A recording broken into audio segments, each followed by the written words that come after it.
Start streaming. Should probably send out a tweet. All right, and we are live. And today I bring you Blue White Control featuring Thopter Foundry Sword of the Meat combo. Today I have with me myself as very special guest. This is Pat Uglow. Hey, Pat, you want to say hi to everyone? Hello, everyone. Yeah, that was nice. Very welcoming. So how you been, I did what I Pat? was told. I followed directions. So what are you up to, Pat? You're one of the hosts of Leaving a Legacy, right? Yeah. Jerry and I host Leaving Legacy. We post every Friday. We are hosted by Hips to the Coast. Occasionally, I'll stream when I have time. But yeah. So we're here. We're gonna play some Blue White Thopter Sword. I've never played a deck with white in it as far as Legacy goes. So this is gonna be it's gonna be fun. I like the fact that we're playing Jace and Moat and Humility. Those are some Yep. really good cards. So uh, my biggest concern, well, not my biggest concern, but I know we had talked about it a little bit, was just like the blue count with playing 4 so well, but we'll see how that goes. The blue count on this is actually decent. Is that I played decks with far less blue count, um, well? I and guess like supporting force. Like I missed Thopter Foundry as being a blue card, so that's Yeah, fair. yeah. There's like the three Thopter Foundries. You got four Ponder, four Brainstorm. You look at 11 cards right there. Detention Sphere, that's 12. Two Back to Basics Yep. at 13. Two Jace, that's 15, and then four Force. I know a lot of people say you need 18 plus cards for Force Will. Mhm. And a lot of people don't include force, but for the most part, I found that roughly 16, 17. It's a little sketchy, but it's generally okay. Especially Yeah. when you have stuff like Brainstorm and Ponder, where like, okay, I know I need force up next turn. I'll draw this blue card that doesn't matter. I'll draw this important card next turn. Things like Hmm. that. So, Very nice. in my experience, it's not horrible, but yeah, I mean, the count is a little tight for force. Hmm. One of the few. So this deck was presented to the Leaving Legacy group by Drew. I'm gonna really butcher this, but I think it's Lemesry, Lemesris. Yes. Yeah. And he's been posting a little bit about it recently. He was trying to figure out if anyone had any info on a deck like this, and I think he collaborated with one or two other people on this deck and came up with the list. The difference that I have is I dropped the Scroll Rack and added the Council's Judgment. And the reason I did that is because I feel like Scroll Rack with this deck, you have like card disadvantage in like Force of Will, a Light and Tutor, things of that nature. You have a lot of permanents that you're just trying to commit to the board. I feel like you're not generally going to have a ton of cards in hand, where Scroll Rack's going to get you a whole lot of value. Hmm. If the deck had like Ancient Tombs with like Azorius Signet and maybe like Mox Opal or Chrome Mox or something like that, and like land tax where you didn't have to play that many lands, you can get like value out of land tax and Scroll Rack together. I think I'd be more into it, but because it doesn't have those things, I kind of decided to go with another main board removal spell. So that's kind of where I was. That's kind of what I was thinking. That's kind of what I did. Hmm. Hey, what's up, Drew? Is that you? He can't miss the premiere of his deck in your stream, man. Oh, I should hope not. But yeah, so let's go to the deck list real quick. So I'm not 100% on all these card choices. I think other than the scroll rack for the Council's Judgment, other than that, I really like the deck. I might have gone a slightly different direction, but overall, I really like what the deck's doing. You got so for the mana base, you got Academy Runes, which is great. So Academy Runes, for those who don't know, it's a legendary land. You tap for a colorless, and it's one in a blue. Tap, put target artifact card from your graveyard on the top of your library. So this does multiple things. This can help rebuy a Thopter Foundry if it gets destroyed. Like there's a lot of like K command running around, abrupt K stuff like that. So this is a great way to rebuy Thopter Foundry if it gets destroyed or discarded. You can also rebuy like your Sword of the Fire Knights and Staring Bridges. There's a Ratchet Bomb in here that can rebuy, which is great if you need like multiple board sweeps. There's so for there's an Ancient Ten and a Sea of Synod. I'm assuming if you're running a little tight on land, you can light and tutor for them. Seems to be the reason why they're in there. I'm pretty okay with that overall. Might be a little bit. Those might just be better as just basics, but for right now, I think that those being artifact lands that you can tutor up is fine. You got four flooded strands to make sure you can fetch out like your islands, your plains, your tundras. You got four islands, three plains, and three tundras for your mana sources. Your more normal. I can't speak right now, apparently. Your normal mana sources. There's a Crocus in there. And then you got like there's two back to basics in here, hence all the basics I'm assuming.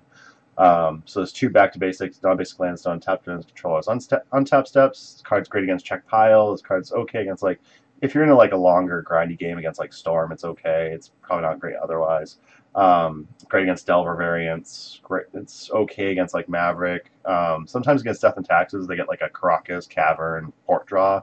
Great against those. Um, so there's a decent amount of decent amount of things that Back to Basics is doing for us here, and it's a decent card to have. The two Enlightened Tutors are there to help tutor up your Thopter combo. It helps tutor up your Back to Basics, your Humilities, your Moats, your one-up Detention Sphere, your one-up Ensnaring Bridge. It can act like basically a Stoneforge. You get a Stoneforge in play, you get the one equipment with it. Stoneforge has been used, now you get a Enlightened Tutor, you can go get another piece of equipment, use Stoneforge to cheat that in. So it's kind of like it leads the deck to be a little bit more of a toolbox, which means you can get whatever you need when you need it. Four Source Plowshares, that's generic 1 mana white removal spell. If you got into Leave Legacy group, you should know that this card exists. If you if you didn't know this card exists and you're part of Leave Legacy group, well, good luck to you. 4 Brainstorm, 4 Ponder, so you're pretty standard blue cantrips. Helps you with card selection, making sure you can get the right pieces when you need them, have the right answers available when you need them. Can help fix like a land light draw, can help fix up a land heavy draw. That's what cantrips are there for. And they also pitch to Force of Will. There's that. 4 Stoneforge Mystic. So when it enters the battlefield, you can switch it out for equipment card. It's a great thing. Like later in the game, you get like a Thopter Foundry in play. Stoneforge Mystic. That's your sort of the meek right there. If all else fails, this ends up being like a bad Stoneblade deck, which is more than enough. Oftentimes, you just get Stoneforge Mystic for like a sort of Fire and Ice, and that alone could sometimes take over a game. Even Stoneforge for Jitte.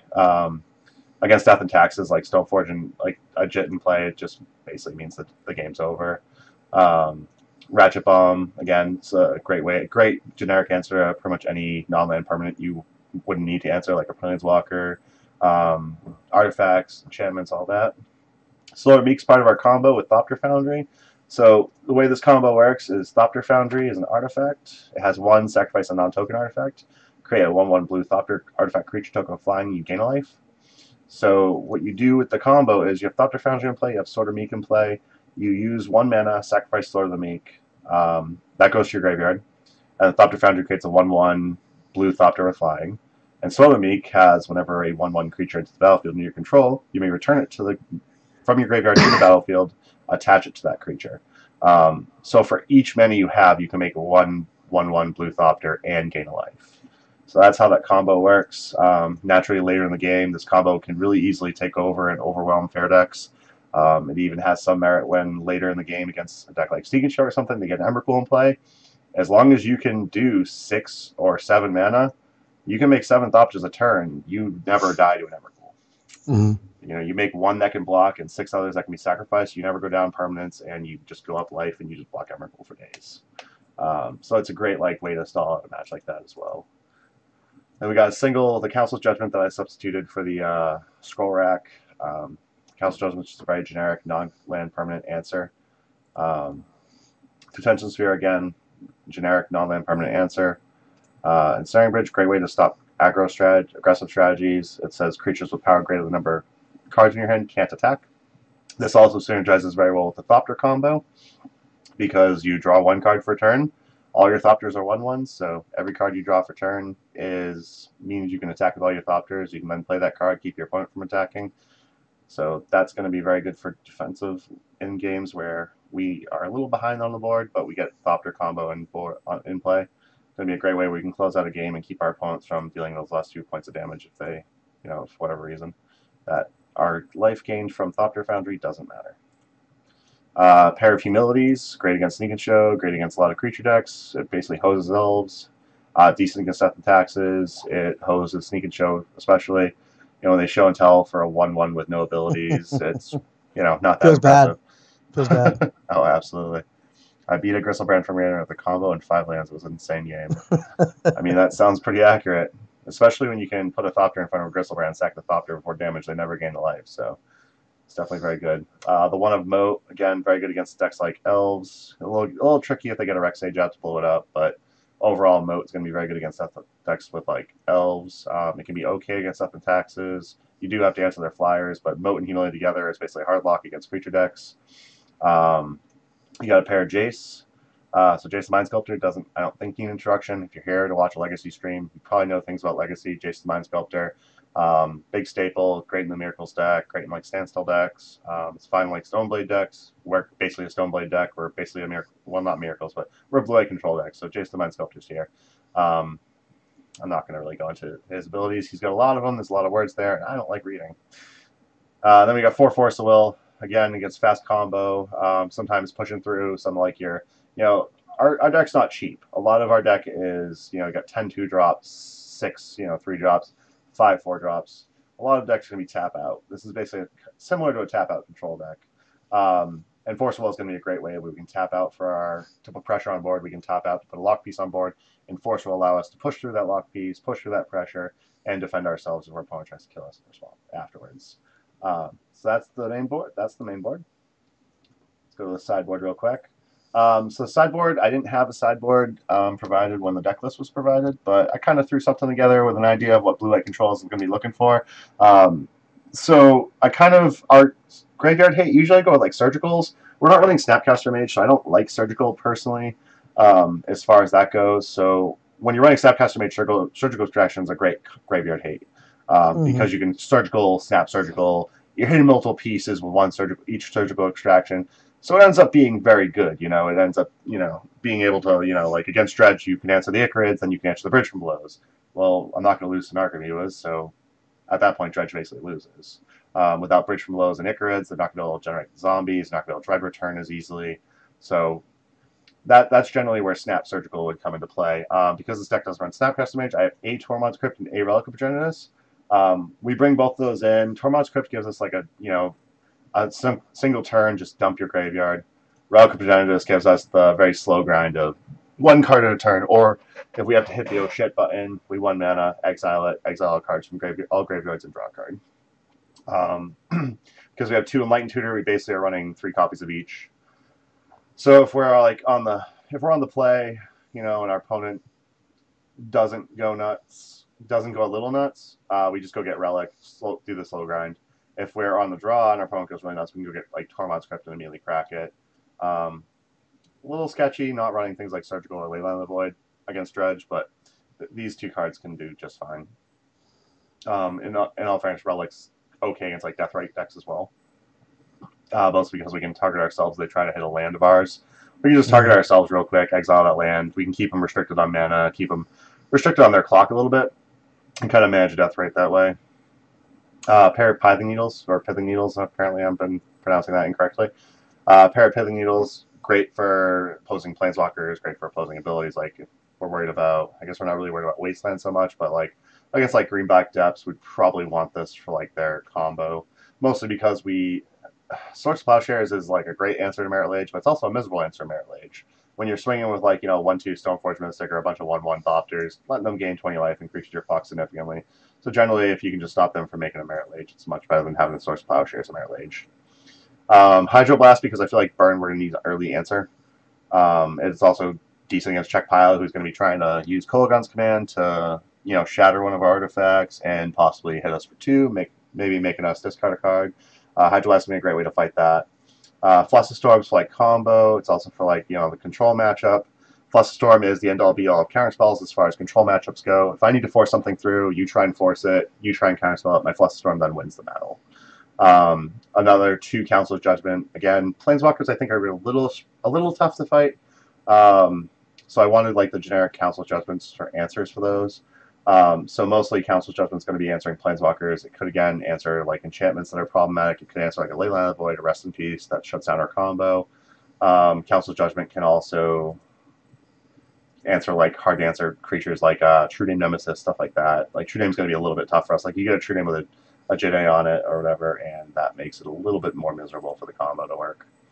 For Leyline Sanctity, again, burn matchup, discard heavy matchups. Like we probably bring this against like we bring that against like Storm, bring it against Burn. We bring that against something discard heavy, like we might bring it against Jund.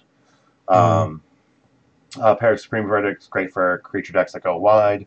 So Supreme Verdict's going to be another out to like something like True Name. It's going to be an out to things like Elves where they go a little bit deep, then we have to force their natural order. A Supreme Verdict can then clean up the board, and we get to start fresh, where our 1/4 removal can then catch us back up. and then a Singleton Batterskull. So when we were talking about the deck, Jerry, Jerry Meek said that the fact that there's no Batterskull in there seems absolutely wrong. I don't know if Batterskull is incorrect to be not in the main board. I don't know if it's incorrect to not main board the Batterskull. I think it's fine without Batterskull on the main board, personally. Jerry seems to disagree, so we're going to find out tonight. If we end up doing really well in this league and Batterskull never really particularly mattered, I will make sure to ridicule Jerry mercilessly on Leaving a Legacy page, because that's what I do in life. That's what I live for.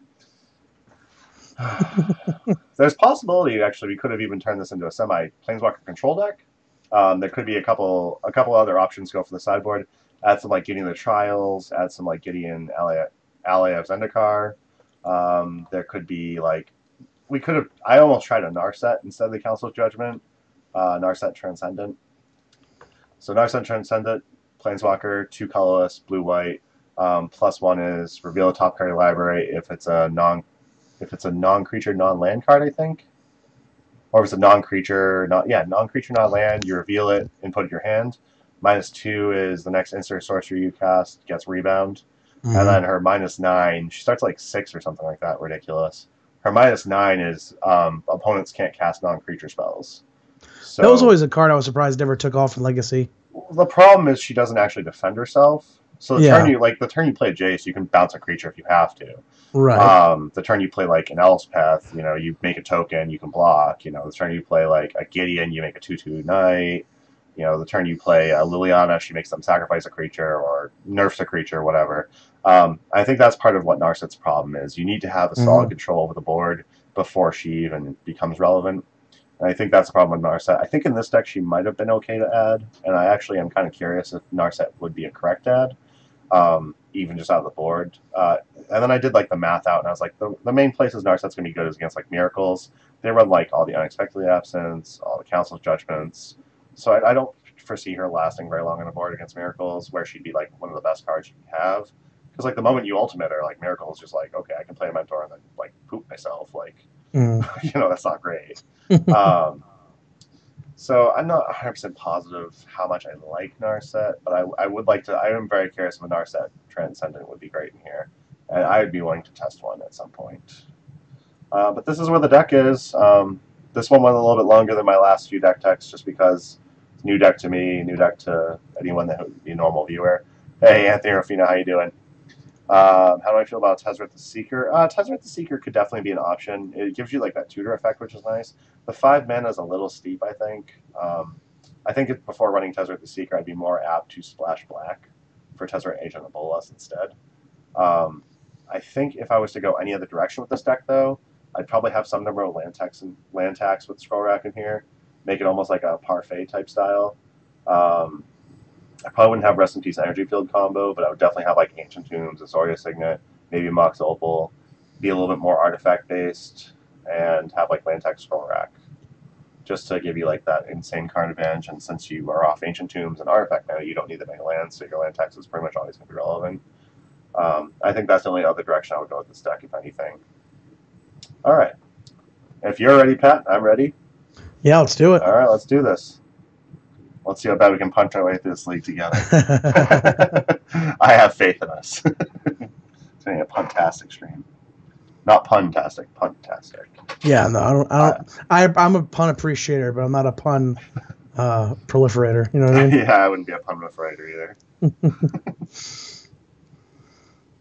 Oh, man. How are the kids doing, Pat? They're good. They're sleeping, which is good. Oh, thank God. Hopefully they stay sleeping for the stream. Yeah, let's hope they don't wake up and start throwing pillows. That was just hilarious. If you hear me screaming later, you know what happened. Oh, no. That would be interesting. All right, waiting on our opponent here.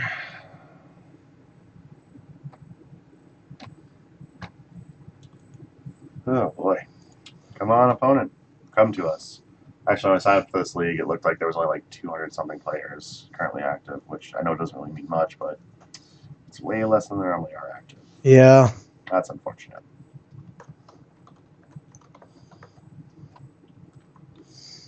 So what have you been doing in Legacy lately, Pat? You been playing at all? Honestly, like not a lot. I haven't gotten to play much Moto. I've been just busy with everything else, and then I haven't played paper. I think since what was the last paper event I played? The last paper event I played might have been Vegas. Honestly, so I Holy haven't crap. played much. Yeah, I think it was the Whoa. last paper What is event. this horse crap? Ah! Why are you doing this to me? Okay, there we go. So I tried putting this on my other monitor. Hopefully this all works out. That looks really small, doesn't it? Jesus Christ. It looks okay in your stream. Yeah, I don't know. I'm trying something new and clearly it's not working. All right. Let's see. We got Paraback to Basics, Humility, Ensnaring Bridge, 3 lands. This seems pretty much like do nothing. Hope we're not dead, and then maybe we lock something out. I don't think we can keep this. I think we're going to have to mulligan. Yeah. Yeah. What we got here? 2 lands, Enlightened Tutor, Humility, Thopter, Foundry, Ponder. This Ponder's Seems going to have to good. do a lot of heavy lifting, but I think we can keep as well. Yeah, I think so too. Humility. Should we want a second Humility? Probably not. You're going to go on the bottom. Oh. We on the draw or the play? We're on the draw. Okay, so we got our opponent with a Polluted Delta. I don't know who this Andre Hicks character is. Deathrite Shaman. Okay, so we're looking at probably Bug Delver. I've been seeing a lot more Bug Delver than Check Pile lately on the leagues. Might be Check Pile though. All right. Yeah, I feel like my cards are so small right now. All right, I'm gonna lead off with the Ponder. And I'm definitely gonna start with Island. We want to protect it from Wasteland. All right, so I think we need more land, so I think this is gonna be okay. I don't know that I want to force pitch Thopter Foundry if necessary. I think I'd like to draw Forcible, then Blue Delta, then Academy Runes. Right? Yeah, I think so, yeah. So I want to have Force Pitch Force available. So Yeah. we're going to do that. We will not shuffle our library. We draw our Force. Awesome. Okay.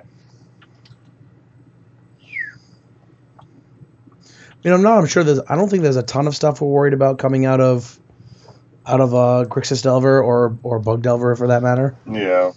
Like, I guess we don't want to get hemmed here, so. Yeah, we definitely don't want to get hemmed. I'd rather be able to force pitch a card, be able to select when I'm getting hemmed.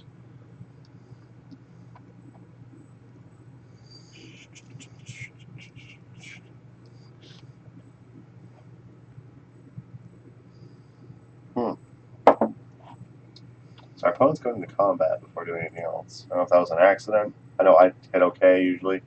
I go into combat before my second main often. Yeah, there we go. They played a land. It's kind of hope my opponent would have missed a land drop. Okay. Let's see, they have 5 cards in hand. I mean, Floodstrand's just a generic blue fetch. I don't know if that particularly gives us any information. This could be like an Esper Deathblade, I guess. The Floodstrand's there on purpose.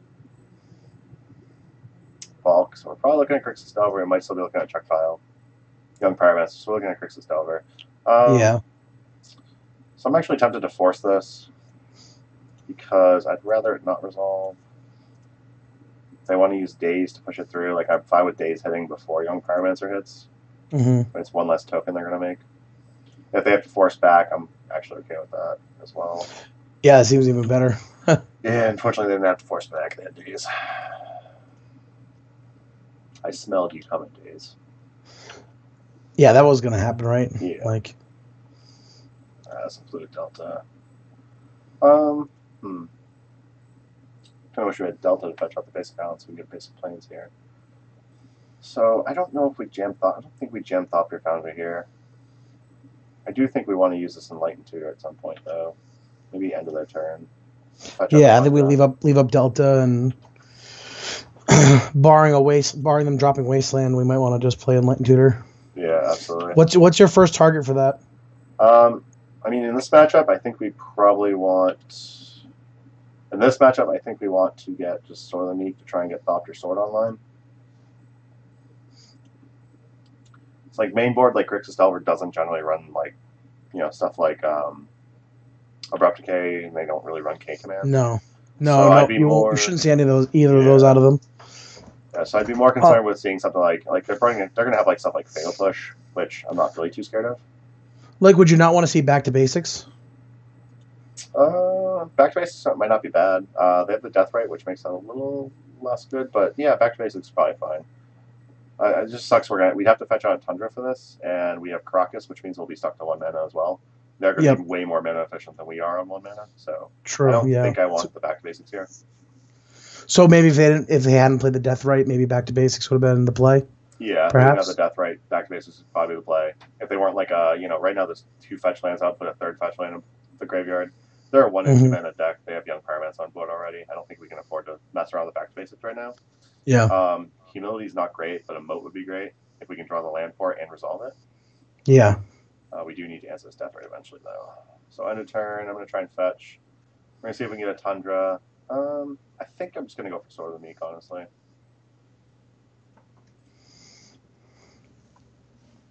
Put Thopter Sword in hand, have that ready. Hope they don't just counter everything.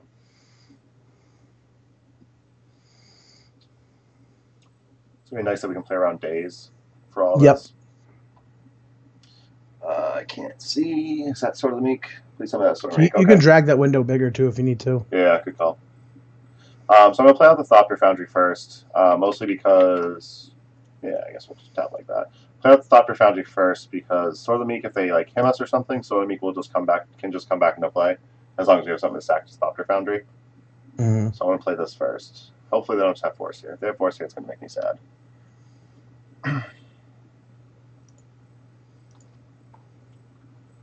So we don't know any of the contents of their hand because they replayed the Underground Sea. Alright, so that resolves, that's good. So now if they like him us, K-command us, K-command isn't as great if they have it. I highly doubt they're going to have it, but who knows. So they're eating our Ponder. Alright, so we can resolve this Sword of the Meek next turn. I would love to draw another land to be able to play around, like, if they have something like Spell Pierce as well. If we draw a land that's an artifact land as well, we can try to resolve the Sword of the Meek. If it doesn't resolve, we can just sack the artifact land, get that going anyway. So we're going to be in decent shape, especially since Sword of the Meek can keep this Young Pyromancer at bay.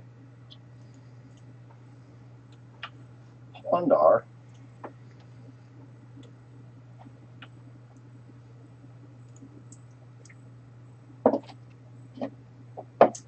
So are you going to play in Legacy next time you play? Well, I'm still in the middle of assembling Sneak It Show, but of course I always have Blue Red Delver together, and I'm also thinking about putting Eldrazi back together as well. So nice. We'll see. Eldrazi? But oh my God. Yeah, Eldrazi's sweet, and then if it's not Eldrazi, then if not Eldrazi, I'm thinking about putting Death and Taxes together as well. I own Death and Taxes, so if you ever want to take it out for a spin. Yeah, actually, I might take you up on that. Oh, awesome. I don't know why the deck just has been interesting me lately. Yeah, absolutely. Death and Taxes is a pretty sweet deck. I'm gonna pull out the graveyard so we get a better look at that. How do you get better looks at those? Okay, I guess we'll just do that then, right? I don't like that. So they took our Humility with Cobble Therapy. They might take the Sword of the Meek with Cobble Therapy as well. Yeah, okay, very good. So we want to draw an artifact here, preferably an artifact land. True. Not the dark side of the meta. Let me okay, Drew, don't worry. Alright, Brainstorm, that's okay. Brainstorm can hopefully find us something decent. They're starting to go pretty wide with the Junk Pyromancer, so I would love to find an artifact land here. Most importantly. Alright, they're going to force a lot of Brainstorms, so I think they have 5, 6, 7, 8, 9, 10, 11. Yeah. They're going to just 11 us here, so we're just dead. I guess we can sack our Thopter Foundry to itself and block the Young Pyromancer if they attack. I don't think, that saves us a couple points, but that doesn't really do enough to really save us. So I think because they can drain us for 2 here and put us to 8. Yeah. Attack for 5, 6, 7. And then put us if we block Young Pyromancer, it still puts us to 3. Yeah. They drain us again. I guess that gives us an 8 turn. Not really though, because we have to answer Death Rite and the tokens. We don't do that main board, so I'm just going to concede. If I knew I had if I had land in hand plus Supreme Verdict in the deck right now, I'd probably stick in that, but I don't. So that was unfortunate. All right, so if we want Supreme Verdicts because we know they're going to go wide. Batterskull is decent against this deck. They will likely have Ancient Crutch post board now that they know what we're on to, but we have stuff like Cat Moons where you can rebuy things. I'm not huge on Staring Bridge. I'm fine with Attention Sphere. Back to Basics is going to be, I think, better on the play than on the draw. Humility seems like kind of garbage because our creatures can fly without Humility in play. Their creatures can't, generally. What else do we not want here? So the Ratchet Bomb's going to be great against Pyromancer and tokens. Kumazawa's Jitte is going to be great. Sort of Fire and Ice disappear. There it is. Okay. Do we think we want Hydro Blast for the Young Pyromancer? Yeah, Hydro Blast can be a decent 1-mana removal spell. Know if I think we have 21 land, which I think we can't cut any. I think we can afford. I think we need our Stone Forges because we're boarded in the Barraskull. Forces might be worth cutting too here, right? I can see cutting a force, yeah, especially on the play. We don't. I don't There's know. just nothing. There's nothing that they slam that like shuts us out of the game. So Yeah, that's fair. Yeah, you know what I mean? I don't think there's really anything else we want from the sideboard, right? Maybe Python Heal for Deathrite, but I think that's kind of loose. Yeah, especially if they're gonna bring in their grips or whatever. Yeah, they're Ancient Grudges. Or their grudges. Yeah, exactly. Yeah. I think I'm fine trimming 8 force. We're at 60 cards now, so I think we're fine. I don't think there's anything else on the sideboard we particularly want. Like Python Needle is probably going to be okay. Like Relic Genesis might be okay, but I'm not huge on. I could see a Relic. I'll board in a Relic. I'm going to board on another force. Council Jumps I want to keep just because like Garmag Angler and stuff. Okay. I think that's what we're going to go with. Why do you keep doing this to me? I should have just stuck with that one screen. What the hell? Yes, I would like to play first. Do you have you have 2 monitors now? Yeah, I've had 2 monitors. You gotta have it for streaming, man. Yeah, absolutely. Can you do me a favor? Just drag up your hand a little bit. Just make it a little bigger. How do you do that? Oh, there we go. Oh, there it is. Yeah. I've been looking for that. I thought it was this part. Yep. No. Hey, this hand's garbage. Let's mulligan that. Yeah, I don't want that. Nope, not so much. 1 land. It's a ponder, so I'm actually tempted to keep it. We have to keep this 5, right? I think so. With the ponder, I think we have to keep That ponder has to do a lot of work for us. Yeah, if it was brainstorm, I would definitely mulligan this, but it's ponder, so I'm actually fine. Yeah. Hey, look at that! Plus a couple swords. Oh, perfect. That's actually 2 basics is amazing. Yeah, it's perfect. We're gonna be safe from waste. Do we even ponder turn 1 then? Do we just play the island and pass? Yeah, I could see just playing the island pass. You make the banner at the bottom smaller. Not at the moment, unfortunately. The banner at the bottom will become smaller, though. That's something that is on the list of how to improve the stream. I also want to get some of like those like fun little animations of like, oh hey, there's a subscriber, and oh hey. Oh yeah, I did that for Jerry. I can show you how to do that. That's pretty easy. Well, maybe after the stream, if we're not both dead and tired and really disheartened if this deck goes horrible, we can try that. Pyroblast my Ponder. Really? Screw you. That seems aggressive. That's super aggressive. Jesus. I actually don't hate that though, because if they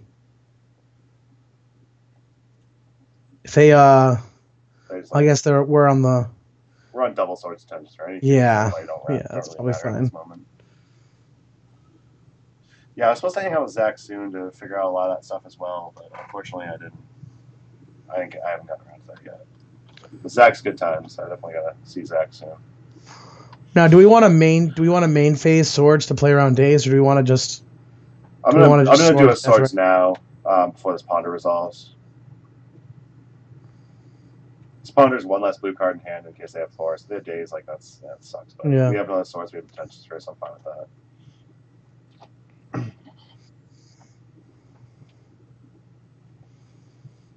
I'd rather them daze one of our redundant source plowshares than our detention sphere. Sure. So that's kind of why I just wanted to try to fire that off. At least they aren't blasting our foundry. Yeah, that's pretty much my thought process as well. Pyroblast on Ponder though, that's super aggressive. Yeah, like if I missed a land drop, I would understand that way more, but I did not miss land drop, so now I'm missing land drop though. So get fucked. Alright, we're gonna slice that Deathrite again. Hopefully they don't force. We know they have at least Volcanic Island in hands. We don't know about the other 3 cards though. What they do with Ponder? Oh my god, stop doing this to me. I'm having some problems. I should have just stuck with the normal screen. They chose not to shuffle their library, so clearly what's on top is nice. They like it. All right. So they kept with Ponder. They played the bulk we knew about. There's another Deathrite. That's annoying. Okay. And we know they have Pyroblast, so Detention Sphere is kind of rough here. I think we just tap out for Stoneforge. Gotta get something going. I think we want to go for a Sword of Fire and Ice if this resolves. Mm-hmm. I don't think, because Barraskull is just going to probably rot in our hand. Like, they have, like, all the bolts. They have, like, Fatal Pushes, stuff like that. I think Barraskull is just going to rot in our hands. Unfortunately, like, if they have Call Therapy, we're just going to end up losing whatever equipment we get anyway. I think Sword of Fire and Ice is what we want to go for. There we go. Sword of Fire and Ice is going to protect our creatures from, like, stuff like Bolt.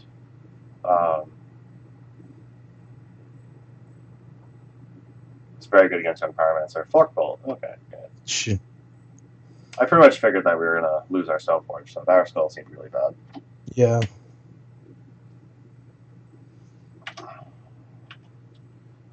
Alright, hey, look, land. How much do we hate Deathrite? Do we want to just de-sphere the Deathrite here, or do we want to try and jam a Sword of Fire and Ice? I think, like, Deathrite's the only thing they have going for them right now, right? And right now, Deathrite's pretty bad. There's no land in graveyard. True.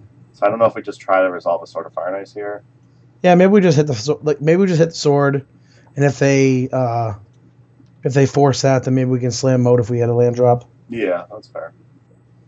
I mean, if we don't hit a land drop, we can slam a Detention Sphere. Right. So here, if they like force pitch blue card, like that's fine. Like they're down to one card in hand and Deathrite, which can't really do anything.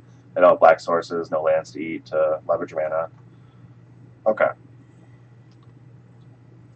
So we got a Sword of Fire and Ice in play. They're going to eat a Stoneforge to gain some life. Okay. I guess there was something they could do with Deathrite. Good for them.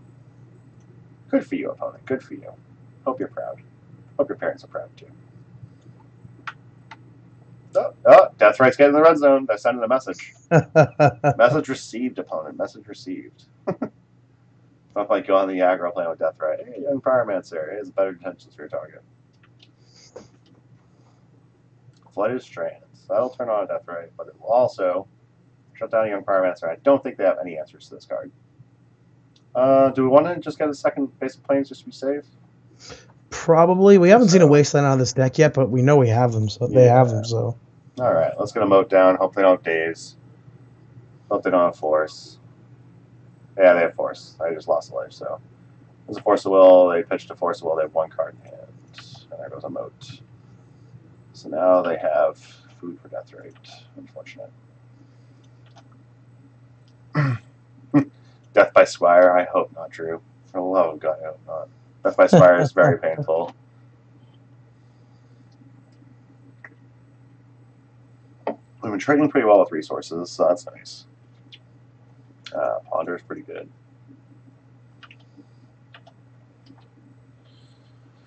Hope this Detention Sphere doesn't have to play cleanup with tokens. That would be very unfortunate. I wouldn't mind if they end up having to tap down and whatnot. We can draw a Stoneforge, play a Stoneforge, equip a Sword of Fire and Ice to it. So we'd be in pretty decent control of the board. They just draw like Bolt and Pass and attack. That's going to be unfortunate. Deathrite's coming into the red zone. Look at that. That Deathrite's doing some work tonight.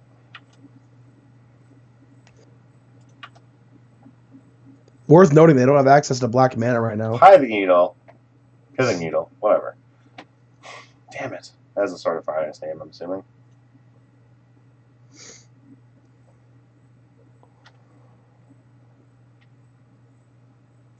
Yeah, I haven't seen a Wasteland. I think that's pretty interesting. Hey, Supreme Verdict, that works. Jam that, I guess. Yay. Yeah, it seems real good right Everything die. Realize that they dazed it. I just wanted an opponent to do that. Like, daze, okay, sure. Sounds great. I found the deck that has no card of intention and does have a hard time with Delver and other tempo style decks. Thanks for the information ahead of time, Drew. I appreciate that. Hey! All the equipment. No. We'll pretend like we have But now we just need a creature to play it on. Yeah. That'd be great. Imagine. Better luck than good verdict. Yeah, that's very true. Well, we boarded this to 2 Supreme Verdicts to draw them, so in all fairness. Hey, they found a black source. They have an angler. We have a detention sphere for its ass. So we still can't use the Sword of Fire and Ice. You gotta remember that before I try and equip it and get super tilted. It won't let me equip it. Oh, right, yeah. We definitely want to de-sphere that first. Oh, yeah. They look planes.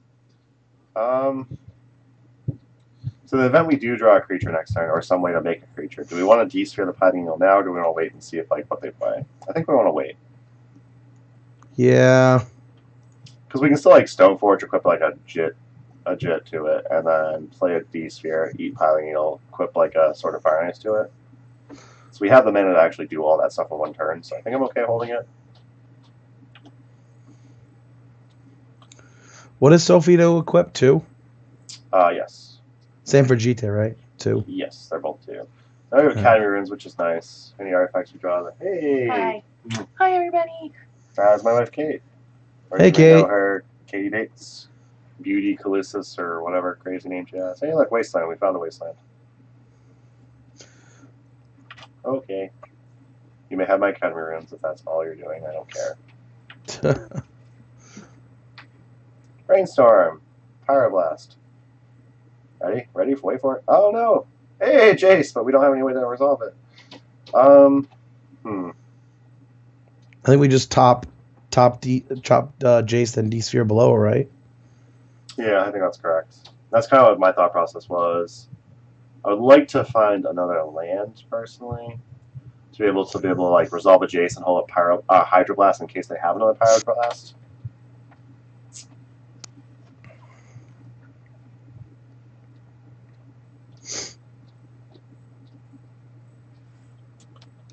Oh, Anthony Rufino says hi, Kate, but she's already gone, so I'm not going to shout into the light. Too late, Anthony. Nice try. Gotta love that delay in streaming. Alright, so opponent has 4 cards in hand. They have Wastelanded us and not done anything else. The fact that they encounter a Brainstorm makes me wonder if they have some number of plus storms in hand. The fact they don't have any information on what's in our hand, they could have Couple Therapy. True. Yeah, and like these 2 cards, I'm not really worried about getting Cabal Therapied. Yeah, exactly.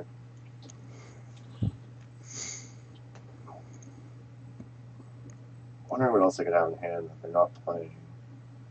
I guess they could have like Bolt. They're waiting for like a creature to hit the board to Bolt. Mm-hmm.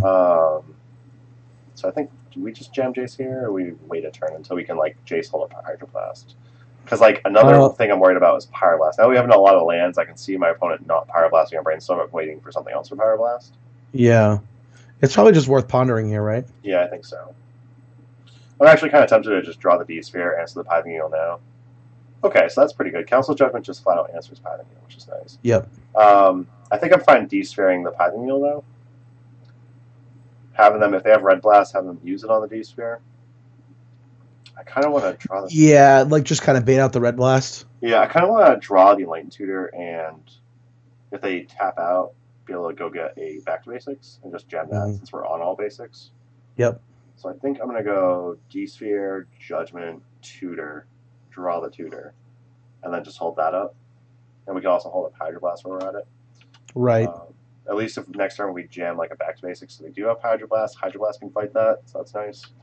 And then once they've tapped down pretty much, we can just jam a Jace and call it a day. Which should just win the game from there.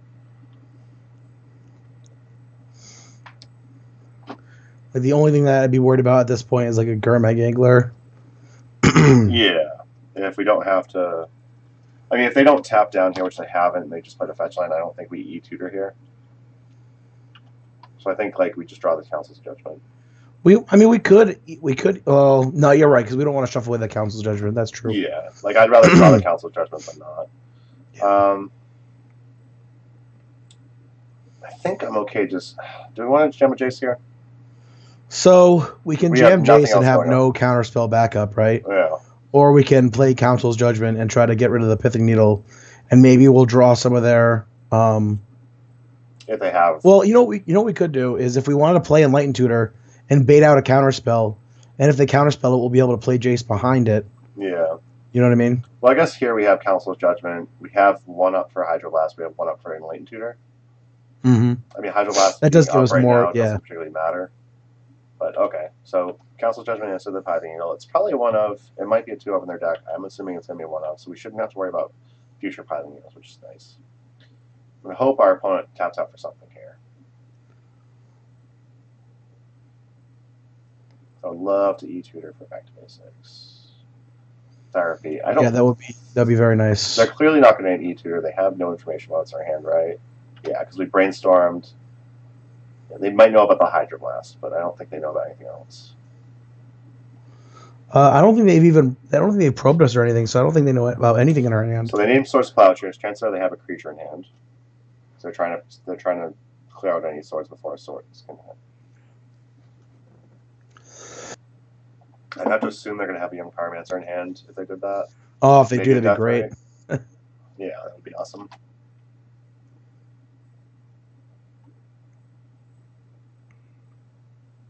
Delver Secret. That is not a Young Pyromancer.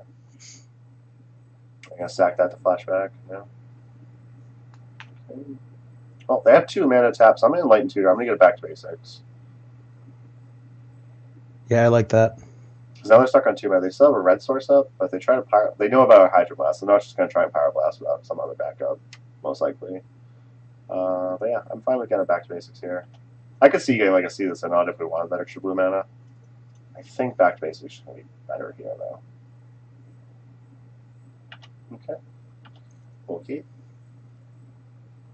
Okay. Okay. Alright. I got a Delver trigger. Let's see if they flip it. What they flip it off.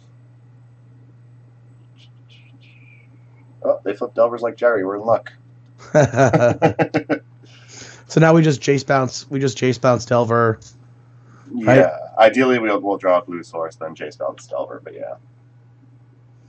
Because again, I would love to have a Hydroblast up for any Pyroblast they might have. For any like Bolt they might have or whatever. They're fetching with Delta. This could be a black source for Gurmag Angler. Well, okay. There's another Delver. Alright. That's unfortunate. Makes this chase a little trickier. Yeah, there's a blue source we're looking for. Alright, let's try Jace. See what they have to say about that.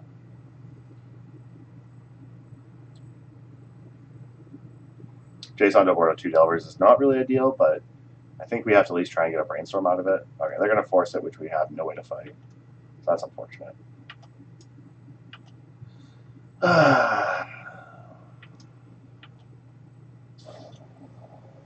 We can still fight over a Pyroblast that tries to hit our back to basics, so that's nice. Would they pitch with the Force? I actually didn't look, and I should have. They pitched an Izzet Statcaster. Alright, they're flipping Delvers off a probe this turn, so that's not great for us. Luckily, they can't hard cast any Call of Therapies. They'd have to sack a Delver to flashback if they really want to probe us, see if Hydroblast and get rid of it. Alright. Coming in for 6. Come on, top deck, Supreme Verdict. Do we want to fetch now or hold up in case we draw a Brainstorm or something? I think we wait if we to draw Brainstorm personally. Absolutely. I think I agree. Because we don't know what's on top of our deck right now, right? No, we don't. We got past everything. Yeah, I don't think fetching right now does us anything. No, I agree. Our opponent's very strict on mana, thanks to our back to basics, which is nice. Ratchet Bomb. I mean, it's gonna take a turn, but we can kill Delvers with it. Ancient Grudge is a red card, so we can counter Ancient Grudge on the front side if they do get another land somehow. So yeah, I'm just gonna go ahead and put a charge counter on this now. I missed when Delvers were when they were 0. When they were 0, yeah, because I'm gonna just kill them right now. All right. Well, we're gonna go to 1 though, so this fetch land's off, unless we find Thopter combo. Right. Which I don't think's gonna happen. But we can fight over a Bolt, which kills us. This Ratchet Bomb kills the Delvers, so we have at least that going for us. Okay. We have 2 cards in hand. Okay. Alright, there's another island. Sweet, I guess. Alright, let's just crack this Ratchet Bomb. Let's get rid of those Delvers. There's no reason to wait. They're not going to just jam a death right into that when they have lethal on board.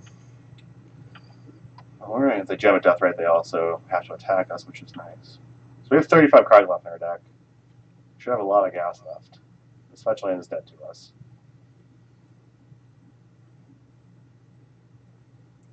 We could top deck like a Brainstorm into like Soilmeek and Thopter Foundry, that'd be great. Mm-hmm. That would be ideal. They should have, let me look at their, so they should have more than likely one more Underground Sea in their deck. I would assume 2 more. They only have 1 in play right now. Well, generally, Grixis Delver is playing 3 Volks, 2 UCs, and 1 Trop, and that's their mana base. That goes? Yeah. Nice. Which means that being said, like they could switch it up, but generally that's what it was. Okay. Well, you having played Grixis Delver in the past, I'm gonna trust your judgment. Yeah. Most of the Grixis decks I play are like red's like a splash color. Yeah. Just for like K command. Well, I think like Grixis is like the strength right now is Young Pyromancer, especially with Miracle as well. The land. Yeah. Useless. I'm just gonna it's another fetch land which we can't activate, so I'm just gonna hold it in case we do draw Brainstorm. Yeah. At this point if we draw Brainstorm, if we can draw in the Soilmeek Thopter combo, that'd be amazing. A Thopter Foundry or whatever. Because then we can, blue mana for Brainstorm, put that back, hold up Hydroblast, and resolve the other 2. Right. I really want to hold this Hydroblast in case if they have another Valk and they can fetch it out. I want to hold this Hydroblast in case they try to Volt us. Honestly, even a Stoneforge Mystic would be nice that we can start equipping and cracking at them. Yeah. Start gaining some life. Yeah, absolutely. Oh yeah, if we can get a Stoneforge in play with like a both sword and Jit on it, that would be nice. Ooh, the dream, the Death and Taxes dream.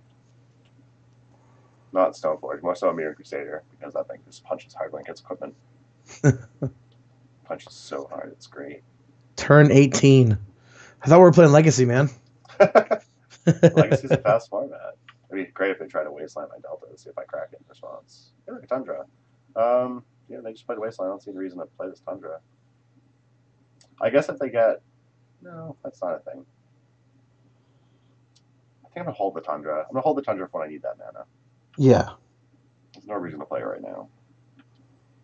So I guess if they have one more Volk, they could... If they find another fetch land, they can fetch, get a Volk, play a Young Pyromancer. If they start getting like stuff like Daze, they can basically untap their lands that way. Stoneforge. Yeah, okay, cool. See what they got. Daze it. Okay, I'll pay. Really? Dazed it? It untaps the land for them. Oh, of course. Yeah, of course. Yeah. And it's a red source, which is very relevant for them. Okay. I'm going to go get Batterskull. Yeah, Batterskull is like what we want here. Well, do I just get... Yeah, I think Batterskull is what we need. Well, Batterskull can beat them and also like gets us immediately out of danger, right? Yeah. I mean, we're probably not even going to be cheating Batterskull in the play. We're probably going to be just shooting over Stoneforge, getting life that way. Yeah. I can't tap out to get this Jit equipped as well, but this will protect the Stoneforge from things like bolts. And we can hold up Hydroblast if they try to fork bolt us or whatever.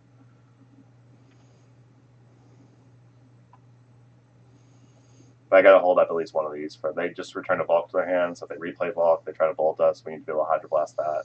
I can't fetch right now, so I gotta hold up at least one blue source. Okay, hey, we won. Look at that. Sometimes being a bad Stoneforge deck is just all you need to do. Like I said. I kind of want my forces. I don't know if I do. Really? Yeah, I mean, maybe not. Maybe I just don't want force at all. I just feel like there's nothing at no time where we're like, oh, we really want this force. I think we might want more Council Judgments. Yeah. No, it's not it's not the most eloquent way to. It's not the most elegant way of creature removal, but it answers a lot of problems for us. Yeah, it also answers like their Delvers, their Death Ray Jumps, all that. So okay, we're gonna go out on the not forcible plan. I just feel like against fair decks, like Force of Will just generally isn't very good. And we're not like a combo deck where we need we have a lot of redundancy, so I don't think we need to quote unquote protect our combo like Sneak and Show would need to. You know what I mean? Yeah, Sneak and Show you have to jam and resolve. If you don't, you just lose. That's fair. Yeah, we're more of like a fair control deck rather than like a combo deck. Yeah.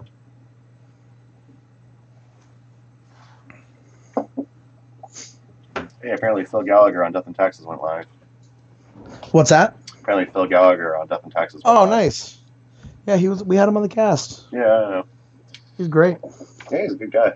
He does a lot for the deck, you know. He's really done a lot of... I almost think this hand's okay. I think it's fine. I don't like the Barrow Skull in it. I would love to draw a Brainstorm to get rid of that Barrow Skull. But I mean, otherwise, like, Delta fetches out Island. We have basic plans. We can fetch out another... If we need to, like, council, just don't worry about Wasteland. We can fetch out another Plains or just another Island. I'm fine with keeping this. I don't think I'm going to jam this Swords into a potential Daze. Right. Like, even if they turn one a Delver here, I'm not just going to turn one Swords Plowshares. I'll probably, turn one just fetch and call it. Yeah. Tundra is nice. I would like to stop drawing land at this point, though. So we're just going to get an Island here and pass. And then next turn we'll play Plains and try Swords Delver, playing around Daze. Any reason to fetch now rather than wait till they're end of turn? If they are so we haven't seen Stifle, but that doesn't mean they don't have it, especially since game 1 they might not have had a chance to use it. Game 2 they probably boarded it out being on the draw. Game 3, if they do run Stifle, it might be back in the deck. I highly doubt that's a thing. And Grixis Delver, generally Grixis Delver isn't about, sitting back on Stifles. It's usually about grinding out value and stuff. But I'd rather not take the chance of playing around Stifle I'd rather play around Stifle and not have to worry about than not play around Stifle and then get thrown back because of it. Like, especially now they resolved Delver. They didn't flip it, which is nice, which means that whatever card they drew off it most likely doesn't matter. They chose not to shuffle their library off that Ponder, so like the cards they got. But I'd rather play around Stifle and not get punished than not play around Stifle and get punished. Sure.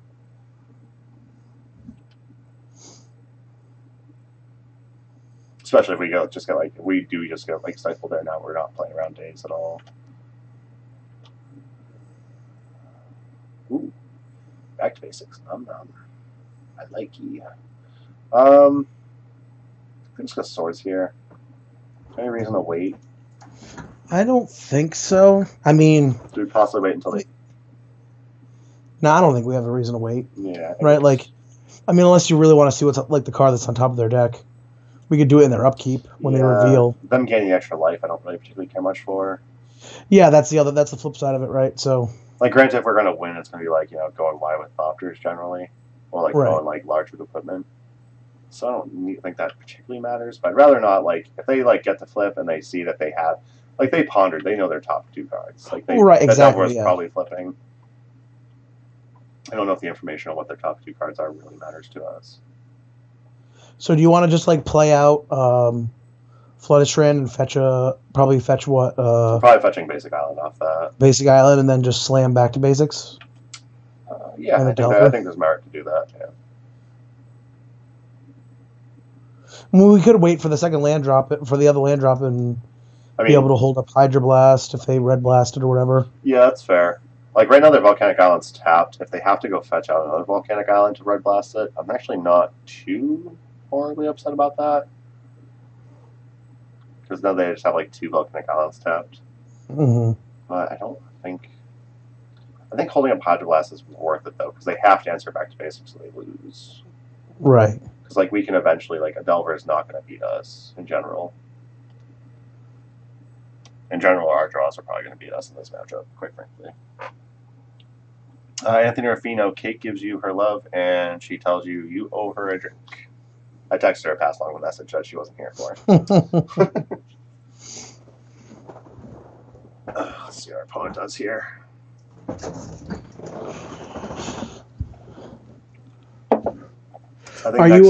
What's up? Are you playing tomorrow night at Etsy? Yeah, I'll be playing that Stifle not deck I'm playing. Oh, nice. I think I'm trying to make it up tomorrow night. That'd be awesome. It'd be great to see that. It's been too long. Trying to see if I can get a setter for the boys and shoot up there. I have a bunch of play mats and stuff for Jerry anyway, and but I'm just trying to get back out and playing some Paper Magic again. Oh yeah, is Jerry actually going tomorrow? Or he said he is? Yeah. Oh man, was gonna say, that was one thing I was gonna say is I've seen Jerry more recently than you, and that just seems like a fail. Seems like a nut low right there. Yeah, it's super nut low. It was awful. Like I'm sitting at table 2. Like a couple Fridays ago when I played last, I was 2-1. I went up going 3-1, but I'm sitting next to Jerry who split last round. Both him and his opponent were 3-0. My opponent was 3-0. I was 2-1, and I was like, Jerry's splitting because he's XO. Okay, our opponent is Force of Will, so we need to know that. So we can't just jam this back to basics unless we want to bait out the Force of Will for a reason. Right. But yeah, you know, Jerry's like gets to watch my match. He liked what I was doing, which was nice, but the fact that, you know, he was XO and I was X1 was tilting, at least. Especially since he's not playing like a, you know, sneak and show where it's like, oh, did I win? Okay, I won. Sweet, lucky me. I think this Enlightened Tutor can bait out a Force of Will. That's what I was. That's true. Because we can e-tutor for another copy back to basics anyway. That's true, yeah. You know? Yeah, absolutely. Yeah, you know, I think I'm gonna fetch here. I'm gonna get another basic planes. I think maybe we just jam back to basics and then leave up the planes to grab another tutor. Yeah, definitely. Especially if they beat 1 back to basics, I might even tap out on their turn. I'm just hoping this isn't a Spell Pierce. This might be a Pyroblast here, which means I probably should have held up blue. Maybe played Tundra and just held up the blue or white. Yeah. Oh, yeah, that's fair. Yeah, I didn't think of that. Probably should have played it a little slower. Thought about it more. But... oh, well. We know they have Force 2, so that's unfortunate. True, yeah. I guess next turn we can also just jam a Barrel Skull, though. So if we Enlighten Tutor end of their turn, they force pick blue card. As long as they don't have Daze, which they might. As long as they don't have Daze, though, we can just jam a Barrel Skull, and then we... as long as they don't have Ancient... man, that's too many as long as. Too many. As long as they don't have this, as long as they don't have that. That's how you know you're going to win a match. As long as our opponent doesn't have anything at all, we're going to win this one. So what do we need to get? Oh, I guess we can't really get Council's Judgment with Tutor because they have Force. So we just need to hope that we grab Supreme Verdict off the top soon. Yeah. Well, with the Enlightened Tutor, we also just can't grab a Council's Judgment anyway. It's only right, because it's a sorcery. I'm thinking Detention Sphere. Oh, yeah. Well, let's see, we'll have 5 land. So at least, so if we do grab a Detention Sphere as this Delver, we have the option of playing Detention Sphere. If they counter it, we can play Thopter Foundry. I don't think that really does anything, though. Yeah, I think we're just going to get the, we're just going to get on the back to basics, right? Ratchet Bomb? Ratchet Bomb cancels Delver. What do you think? I mean, he still has Force, though. That's the problem. Yeah. I mean, I guess we have to take the cards that we need, right? Like we can also just get like Solar Meek. We can try Jam Solar Meek, see if our opponent goes for it, forces it. Then we can play Thopter Foundry. That's true, but yeah, I don't know. That seems loose. I feel like we just want the Sphere, right? Yeah, we're just gonna go for Sphere. I think we have to take it. Yeah. All right. So we're gonna go Sphere. See our opponent counters that. Which I assume they will. So I don't think our opponent has answers to enchantments. Pyroblast. Fuck you. We got Hydroblast. Yeah, that's right. Suck it. Now you have to use Force, dick. Hey, we're 2 for 3ing our opponent. No, we're not 2 for 3ing our opponent. Apparently, we're only 2 for 2ing our opponent there. We'll play Tundra. If they don't have a Wasteland here, we get to play Batterskull next turn and have it countered to Force. Yeah, I don't know if I'll be doing that. Gare Bear, thanks for following me on Twitch. I appreciate it. Hey, Young Pyromancer.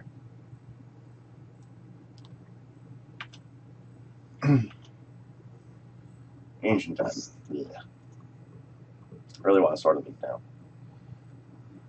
Alright, 5 cards in our opponent's hand. We know one of them is Force. We just play Foundry now and see if we bait it out. Well, didn't they just... Oh, they didn't play Force before, right? So... They haven't played Force. I think I'm just going to play Foundry. We have 3 of these on Yeah. deck. I'm okay if they counter this one. And then we'll still have, like, Batterskull Skull for next turn. Right.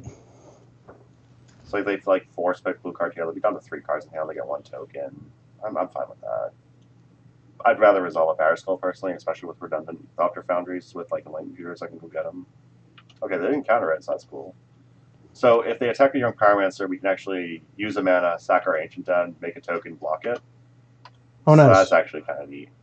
It's possible, too, they don't have blue card in hand for their Force when we did that. How many? I can't see how many cards they have in hand right now. Oh, they have 6 now. Okay, that's what it looks like. All right. Yeah. So we got that bigger? No. Okay. Ooh, look at that. I never knew that was a thing. I like that. My opponent's graveyard's all spread out. My graveyard's all spread out. I have to play around with this more often. My opponent's down to like 4.5 minutes. That's cool. Yeah. Double Young Pyromancer. Jesus.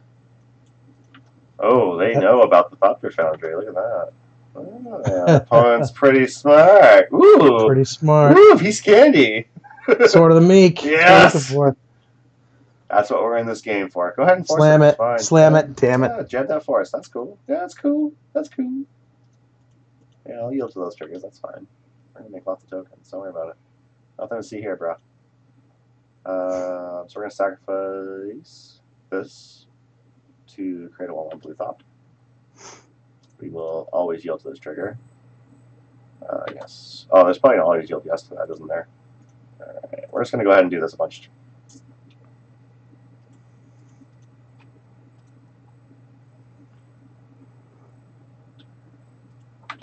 Yes, I'll return this. Yeah, that's right. Suck it, Delver. Look at that, I'm at 14 life. What you gonna do with all your young Pyromancers and tokens over there? This is the part of the match where we get to play with ourselves, and all you get to watch. Enjoy. I have more personality than I probably should have, but that's fine. Alright, there we go. We're done. F6. Wait, no, it's changed to 6, that's right.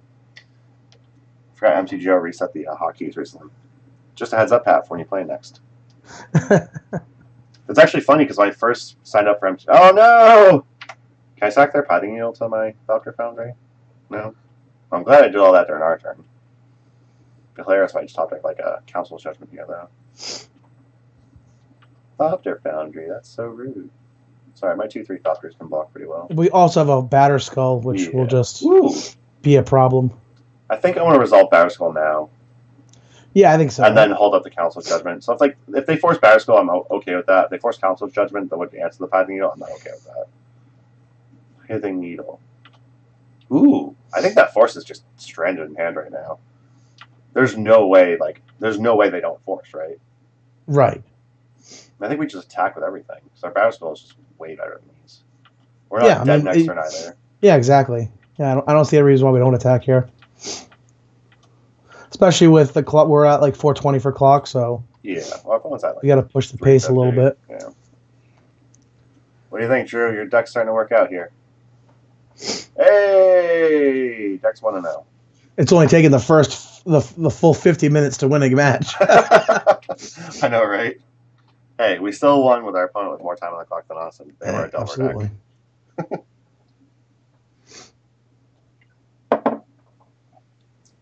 So I always close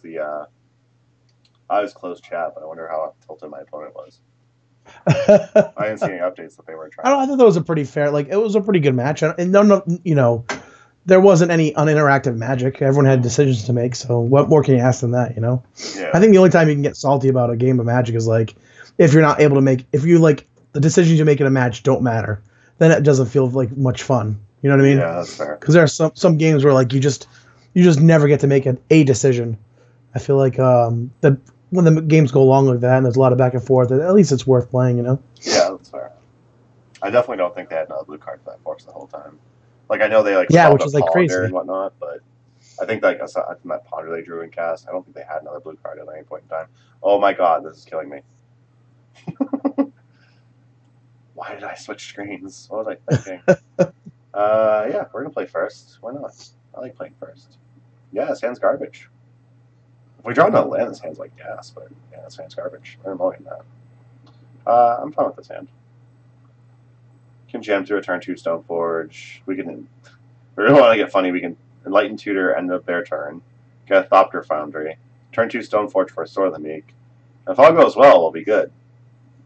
I'm going to keep this. If all goes well, it's been our mantra today. Yeah. Ooh. Alright, I'm definitely leading off with Plains because I want to draw that island.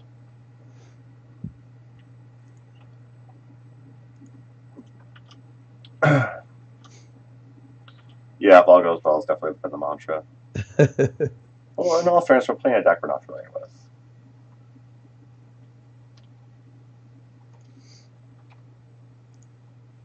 How's Amber doing? Good, man. Yeah, she's good. Working a lot, but yeah, trying to make the dollar bills.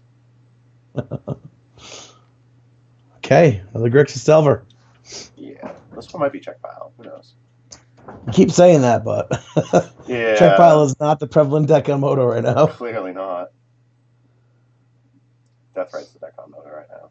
I do like Stoneforge Mystic though. So if they go to Daze, do you force? I think we forced. Well, they forced the Stoneforge. Do we force back? I think we force back. If they use Daze, I think that's fine. They set themselves back on land. They use 3 cards from their hand. We use 3 cards from our hand, and we're on 2 land. Yeah, but they're also they have a more advanced board state than us. But I think we do force back here. Yeah. Yeah, I think if they're going to force the Stoneforge, chances are they don't have an actual answer in hand to it. Right. Which means if Stoneforge resolves, we get an equipment, we're pretty good. This is going to be one of those moments where I wish we did have Barraskull in the main board. Yeah. I think Sword of Fire and Ice is fine here. We don't get Sword of the Meek, right? Yeah, I think although, GT does answer Deathrite Shaman better. Fire and Ice answers Deathrite Shaman 1 shot. GT we have to use 2 counters, which is unfortunate. Well, GT can answer other things, though. Hold on. I gotta look up Sword of Fire and Ice because now I don't remember the text on it. There you go. Equipped creature gets +2/+2 and as per red and blue. When the equipped creature deals combat damage to a player. To a player. Yeah, but they block with that's the same thing. Okay, I see. The thing I like about Sword of Fire and Ice too, it protects our Stoneforge from blue cards, red cards.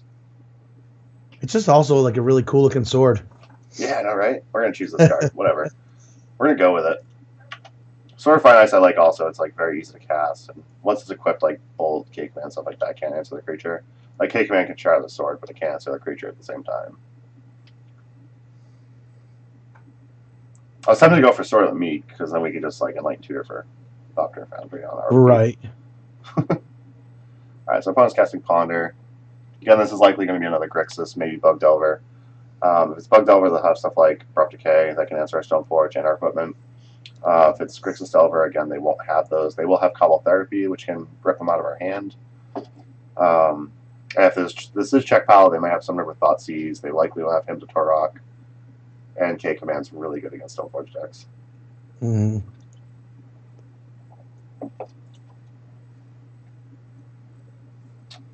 Shatter your equipment, shock your Stoneforge. Good day to you, sir.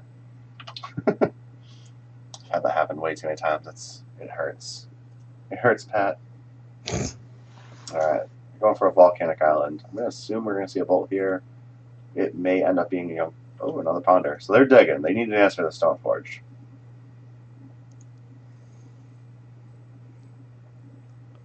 Now they played their land this turn, right? Volk was their land this turn, yes. Okay.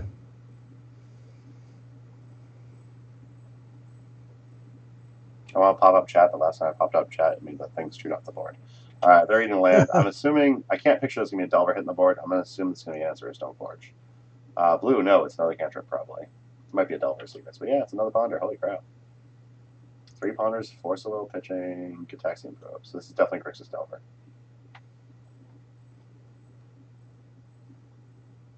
This is the most I've seen Grixis on the league. Yeah, it's just like the #1 deck on Moto right now. Okay, my last couple leagues. Yeah, my last couple leagues, I've seen Bug Delver, I've seen Check Pile, but I haven't seen Grixis that much. Oh, really? Yeah, it's been weird.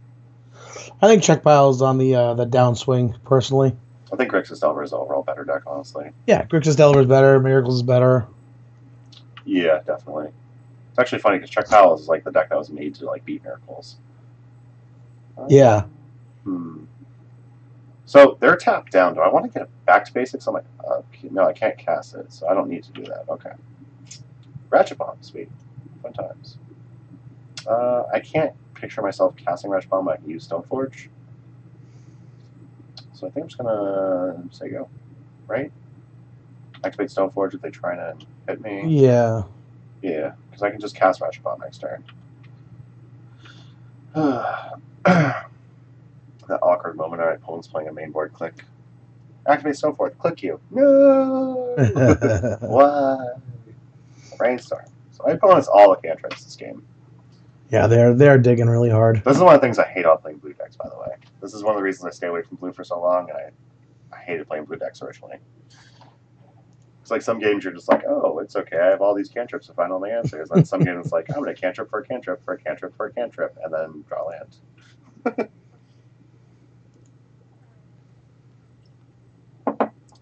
But yeah, Not Still's been great. I've been loving that deck. Standstill's such a good card. Yeah, that is a pretty sweet card. Oh my god. And when you have Stifle Knot too, ooh, baby. So I'm the slow guy. How's that been treating you? It's been really good. I have not gotten worse than X1 with that deck in paper. Nice. I think when I ran it through a league last, I went 3-2. Right? Yeah, I went 3-2. Yeah, like Moto is like just not the place where like I don't know. Moto is not the best place to test decks out though. Yeah. You know what I mean? It's just Meta's pretty inbred. it's such a high concentration of the same decks. You know? Yeah, that's fair. If you want to play against a wide variety of decks, Gaming Center is the place to do it, quite frankly. Oh, totally. Yeah, that's why I can't wait to get back there. Oh. It's been changing. There's a lot more miracles there now. There's like it's weird. It's like when I first got to Gaming Etc. like a year and a half ago or something like that, there was like a bunch of the remember that deck Sylvan Plug? Oh yeah. The deck like that was supposed to beat Miracles and beat Delver and all that. There was a bunch of that there, so there's like no Delver, no Miracles, hardly any Storm.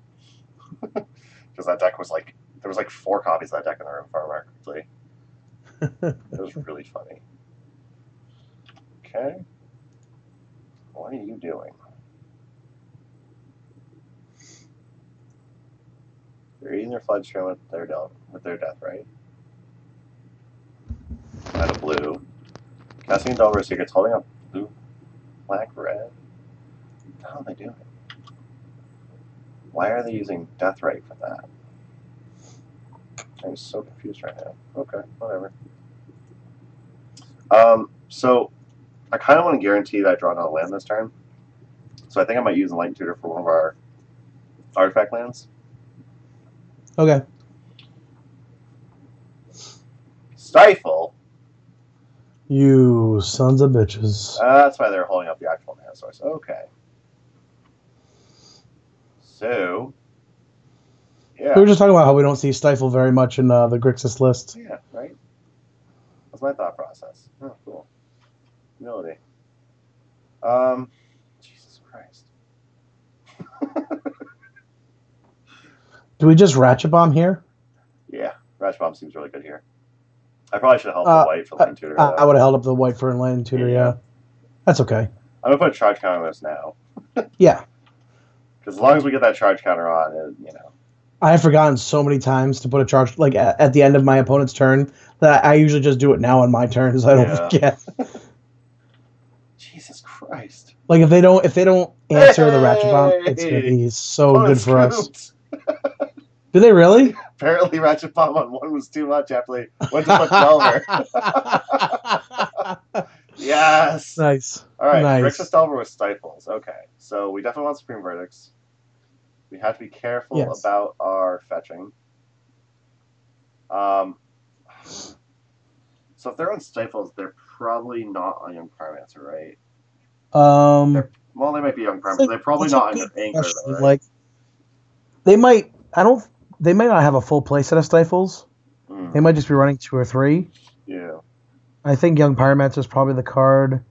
I feel like I don't know, man. If I'm running Grixis, I think I want to have Stifle and Young Pyromancer. Maybe I cut Gurmag Angler for Stifle. I don't know. Yeah, that makes sense. I think that you're probably on the right track there. So, what did we do last time? Especially they're running Wastelands and Stifle. I don't know. We ended up cutting all the forces. We brought in a Barraskull. We brought in a Hydroblast. We brought in... That was it. Flusterstorm might be okay. Yeah. Against Nightfall. Yeah.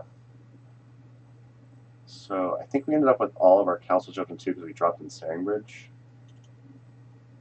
Yeah, Bridge. I don't think we want this. And we dropped Humilities. Like, how often does Ensnaring Bridge actually work? Like, is it good in this matchup? Or in with this deck?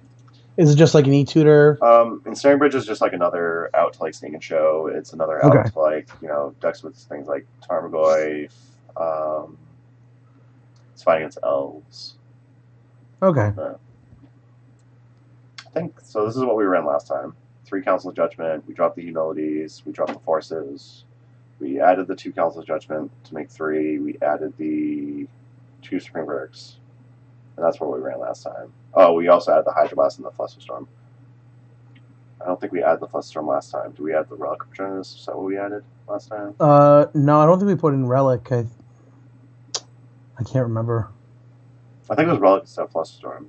I don't remember that. No, I'm fine with this. You're fine with this? I think so. Yeah, there we go. We'll call it a day. I can see you all only having like, oh my god. Every time. Why? Why MTGO? Why are you bouncing around my screens like that? Go to hell. This is what I get for trying something new. Oh, maybe if I switch that monitor to monitor 1. I should probably move my mic over there too, because I'm like looking away from the mic the whole time. My opponent has kept 7 cards. Why keep 6? Why keep 6? 7. Why keep 7 in order to 6? I think this is fine. This hand seems okay, yeah. Like turn 1 Ponder. Like Ponder, back to basics with 2. Yeah, this seems good. Yeah, this is good. I like this hand. We got Snowforge. We already have Barraskull. Yeah, and back to basics is gas against the deck. Yeah, we're gonna do this. We're gonna move this camera over here. How's that? Ooh, hey, it's super close now. There it is. Hey, look how pretty I am. Alright, that's a fetch land.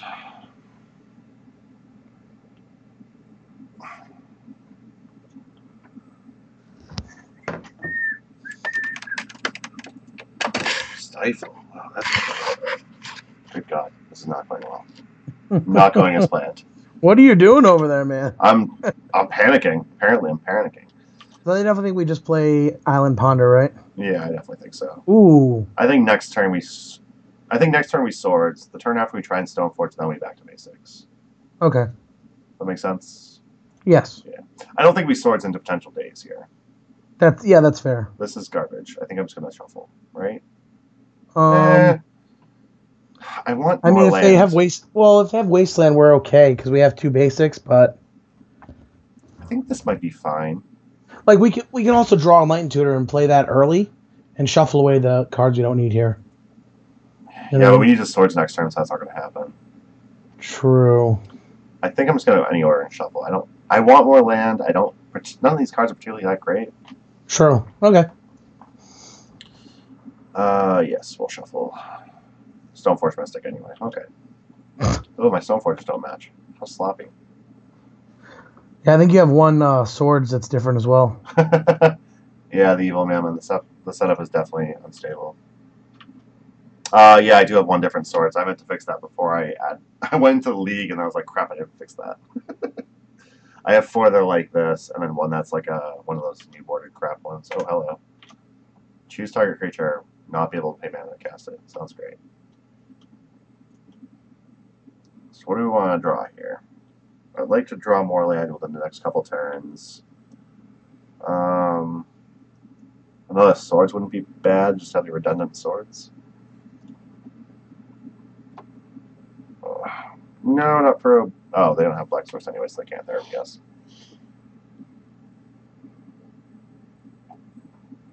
They have Death Right, so they can still therapy us. Still there, Pat? Oh, I'm here, yeah. Oh, just making sure, okay. Yep. So my opponent does. Delver, okay. Delver seems fine. Evil Mailman says the setup is unstable. The setup is very unstable. I clearly did not set up things correctly. I hope this doesn't reflect poorly on me. Look unprofessional. Oh, you're fine. I don't particularly give a crap. There's not a stream that goes off without any technical difficulties. Yeah, that's fair. Especially Moto streams. Yeah. It's like, hey, everything in my stream went great except for Moto. Surprise. All right. I think we still go for Deathrite, not Delver. Right? Yeah. Deathrite seems like the correct creature of swords here. Yeah, I think so. Especially if we want to slam back to basics. Yeah, absolutely.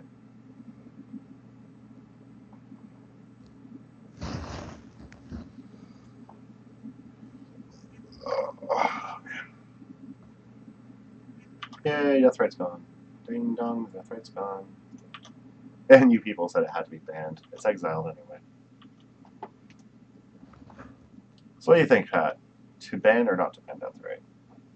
I think Deathrite's fine. I think people who are calling for the ban are too focused on the Magic Online metagame and not looking at the paper metagame, which is more important to the health of Magic. Yeah. You know what I mean? I think Deathrite is a fine creature to have. I think it's one of the kind of like Brainstorm. It's like a staple of the format at this point. Yeah, it also just helps. It helps keep certain decks in check. Like it helps keeps certain combo decks in check, like Dredge, and it's a great answer for graveyard decks like Reanimator, black, red, and blue, black. It's just a good. I mean, it's a very strong card. Don't get me wrong. But there's going to be a strong card in it, regardless of the format. You know what I mean? So yeah. I think Deathrite's fine. It can be a little frustrating sometimes when you're playing a lot of these 3-4 color decks, but yeah. I don't know. What happens if Deathrite gets banned? Like Miracles is just the #1 best deck again, basically. I think that's what happens. I think that's what I heard. And Miracles is still a good deck, and I like it where it is. I just don't think I don't know. I don't miss the counterbalance Miracles or the countertop Miracles. Yeah. I don't know. What do you think? I think Deathrite's fine. Personally. Yeah, I do too. I also think we jam a Stoneforge here. So they have Red Up. They definitely have Powerless post-board. So I'm a little tempted not to jam it back to basics here. Yeah, I think we have redundant Stoneforge. If we had our own Force of Will and a blue card, or a Force of Will, and instead of the Flooded Strand or whatever, I would definitely jam back to basics because I would force whatever they play. But I think we can play Stoneforge here and try to bait out their counter magic. Yeah. And if they don't, then we can just play Batterskull and be ahead of them. Yeah, exactly. Yes, we use ability. We will get Sword of Fireface. Okay. Yeah, I mean, next turn we also have the mana to cheat in something and play another Stoneforge. Right. The other Stoneforge only gets sort of a Meek or Jitta at this point. And I think Jitta... That is if we don't get wasted here either. They might waste us, but just because we played Academy Ruins. Yeah, that's fair.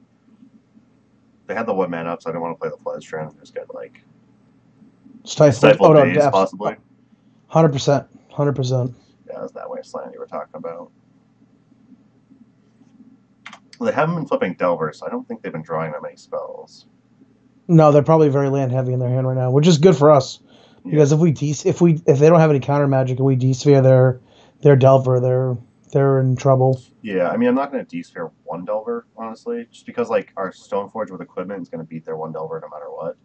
Fair, yeah. Okay, there's a Bolt. Okay, that's fair. So use Bolt. We have 3 cards in hand. I'm just going to probably jam into the Stoneforge. Yeah, absolutely. Try and get that Batterskull into play. I think we might want to play Flooded Strand and fetch ahead of time, then play Stoneforge Mystic, right? Because make them use the Stifle on the Flooded Strand versus the if they use Stifle on the Stoneforge trigger, I'm fine with that because we already have our equipment in hand that we care about. True. Force, Pitch, Protection, Pro. So they have 1 card left in hand. Oh, my Skype screen is way behind your actual screen. I'm still looking at their turn right now. I haven't even seen the Bolt yet. Oh, no. Yeah, that's all right. Why is that behind? Oh, you know what? You know why? Why? When I originally shared the screen with you, I shared the when I originally shared the screen with you, I shared the right desktop, so you're looking at my stream right now. There it is. Let me know when that updates and you can see it. Oh yeah, much better. Much better. You can see me going my end step now, right? Oh man, I've just been a wreck. Hey, what's up, Nick? How's it going? My phone's waiting for your response. So then we know they have one card in hand. We don't know what it is. We now know they have a probe in hand. Okay, we have a Jace. Here's a question for the viewers: are they getting my audio like twice? Because it's echoing in my cans. It's echoing for you? Yeah. Hmm. Like a weird delay. I can't picture how that would be. Talk real quick. It's fine. I'll just deal with it. Oh, okay. If it's not affecting the stream, then don't worry about it. Yeah. It's just difficult to talk. 8:30, so true name. Okay. So they're tapped out, so I'm gonna probably jump back to basics here. I need to find. Oh, I can see the names of the cards now too. Oh, nice. This looks way better. Awesome. Yeah, it looks like everyone's got you just once. How's it going, Tamashu? Thanks for stopping by. It's good to see you on here. All right, so I think they're tapped out. They have one card in hand, so they're not going to force us. They have days. That's unfortunate, but I think I'm going to jump back to basics here. Hopefully I'll find land, Supreme Verdict for a stupid true name, though. So we're going to take 6 next turn and go to 8. We'll take 6, go to 2 when we play a Jace and Brainstorm after we play the Jace. They have one card. I think I have to be back to basics. I can't have them untapping and having Bolt up, possibly. Right. Because then we're dead that much faster. So I think I have to do this. So we're going to go to 8. Next turn we jam a Jace. We Brainstorm. Hopefully find land Supreme Verdict. Or land moat. That works too. White Source moat, more specifically. And I think we're okay. We can also D-sphere this Delver to buy ourselves an extra turn as well. There's no planes. So I think, do we do Batterskull here? So if we do Batterskull, they have to keep back the true name to block it. And we can D-sphere the Delver. What do you think, Pat? I kind of like playing Batterskull here. Yeah, I think so too. I mean, we're probably not worried about days right at this point, right? My opponent have 6, so clearly don't have counter magic in hand. Yeah, I don't think we're about days. So if we take a hit from Delver here, they hold back true name to block. We go to 5. We play D-sphere, eat the Delver, or we play Jace, bounce the Delver. We're at 5 still. If they attack with true name, we play Sword of Fire and Ice, equip it, and we gain a ton of... Oh, okay, we won. Sweet. Opponent can't beat the back to basics, apparently. Awesome. So we're 2-0 with this deck. So it's been I think the deck needs a little bit of work, but I think it's in roughly the right direction. Did you do share screen and sounds instead of just share screen? I think I just did share screen. Oh, you know what? Never mind. It's not echoing anymore, so don't worry about it. Oh, okay. Maybe it was something maybe I did do share screen and sounds originally, and then just now when I changed it, I shared screen. Oh, you changed it again? I had updated it once so you could just see just this desktop after I switched everything over. Oh my god. I need to learn this stuff really well. Brainstorm Fetchline, I don't think I want to keep this. Oh, now it's echoing again. That's weird. This is all your fault. I blame you. My opponent sent me a message. What the hell do you want? Ah! Why? Hey there, good luck. Don't like to be there. Have fun. Alright. Brainstorm hands are so tempting, but I'm a mulligan. Yeah, way but too much mana. Yeah. Island Ponder with a scry. I like the rest of what the hand's doing. What do you think, Pat? Island Ponder with a scry? I think Island Ponder with a scry is fine. Yeah. We're on the... There's a lot of white cards We're on to the cast play. off Island, though. We're on the play, so I think we're going to bottom the Swords. Swords of Plowshares to hopefully find another land. My opponent just gets the forces this Ponder and be so pissed. Yeah, we're going to have to shuffle that. Fuck. We're going to get Super Punished. Which my opponent's going to like Dark Ritual Sinkhole. It's going to be that kind of type of game. Oh, look at Staring Bridge. Show you a 3-drop. Perfect. Great. Well, the good thing is that we don't need a white man to cast it. So. Oh, that's good. Yeah, we have one card in hand that we can cast if we draw anything that's not white mana. We're playing against someone that's 3/1. We get the Dream Crush the 4/1 run. That's what we want to do. Bayou. Oh, elves. That's not a good hand against elves. Thoughtseize, not elves. Nick Fit? Alright, Thoughtseize is probably going to take. I feel like it has to take Stoneforge. Considering what our hand's doing right now. It might take Swords of Plowshares, though.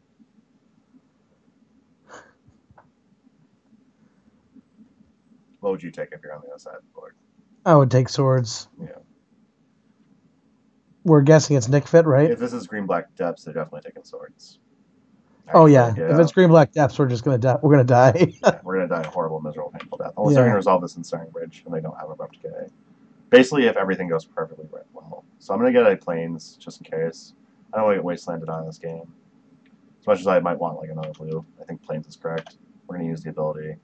So I think we just get Sword of Fire and Ice here, because well, we do have the Light and Tutor, so we could set up Thopter combo. So if this is green-black depths, we can actually fight that a bit.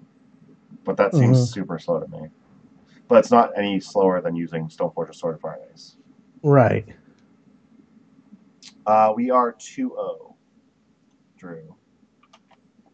So yeah, We won round one to a concession after we had the combo going, and then I think he needled the sword. Yeah. He needled Foundry, but we were just way ahead at that point. Yeah, we ended up we made 5 tokens, being able to go all in on the combo one turn. And our opponent needled Thopter Foundry. We played Batterskull. They couldn't answer the Batterskull, so they just immediately scooped. Yeah, Ouroboros, I'm definitely thinking there's going to be depths. Yeah, Sylvan Scrying, this is definitely green-black depths. So if we get another land here, we can play Ensnaring Bridge, which means our opponent will have to have a Abrupt Decay plus combo. Yeah, Bridge is probably. Did they see Bridge when we?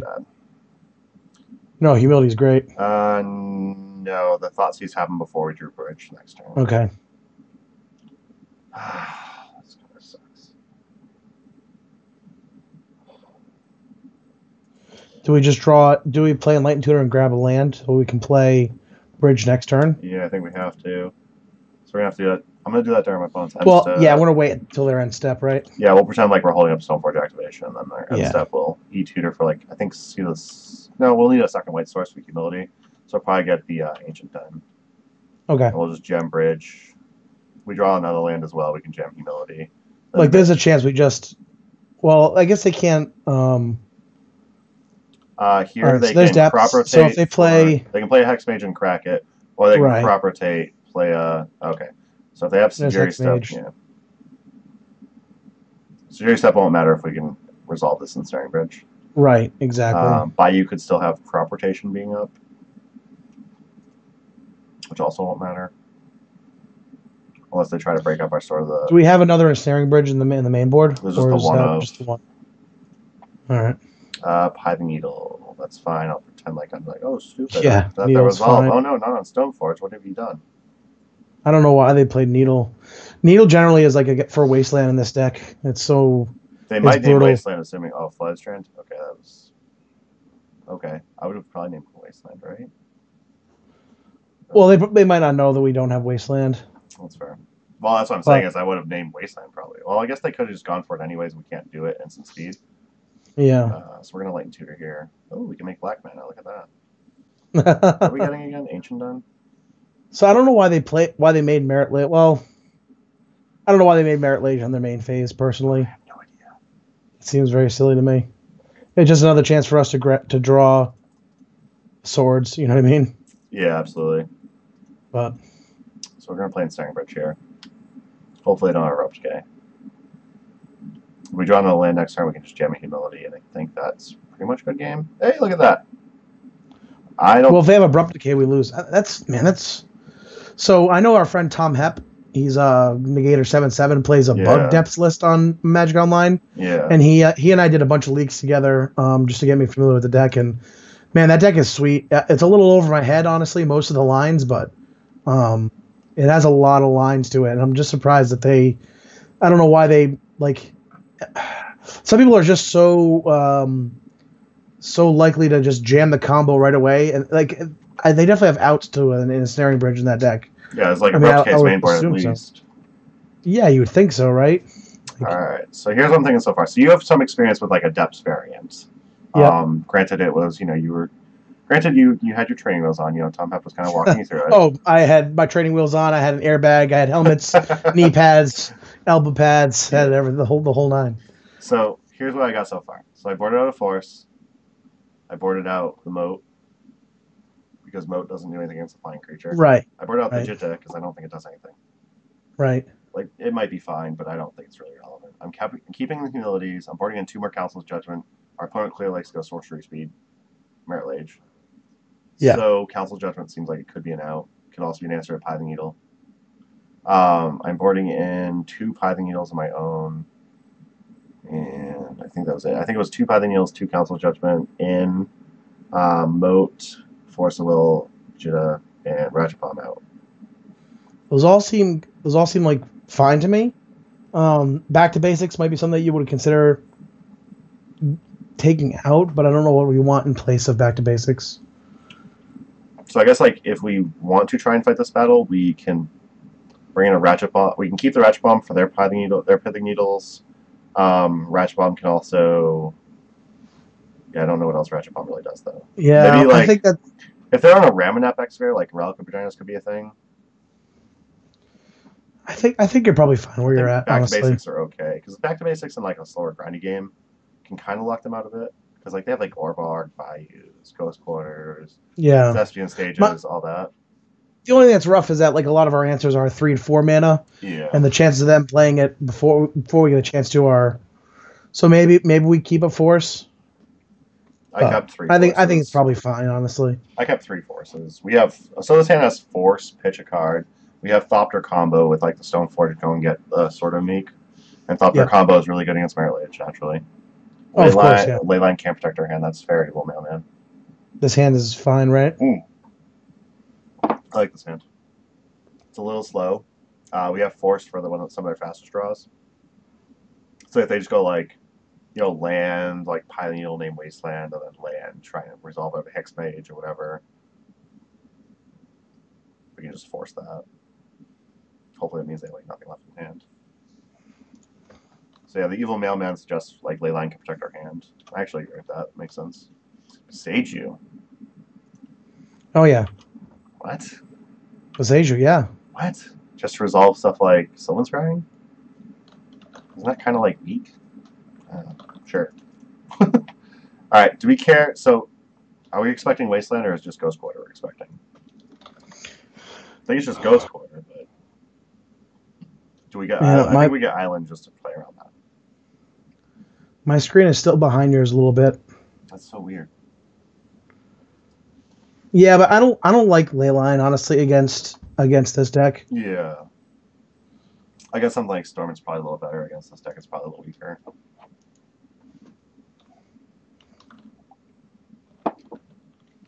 Like where it's only helping you against something like Thoughtseize. It's just not that great.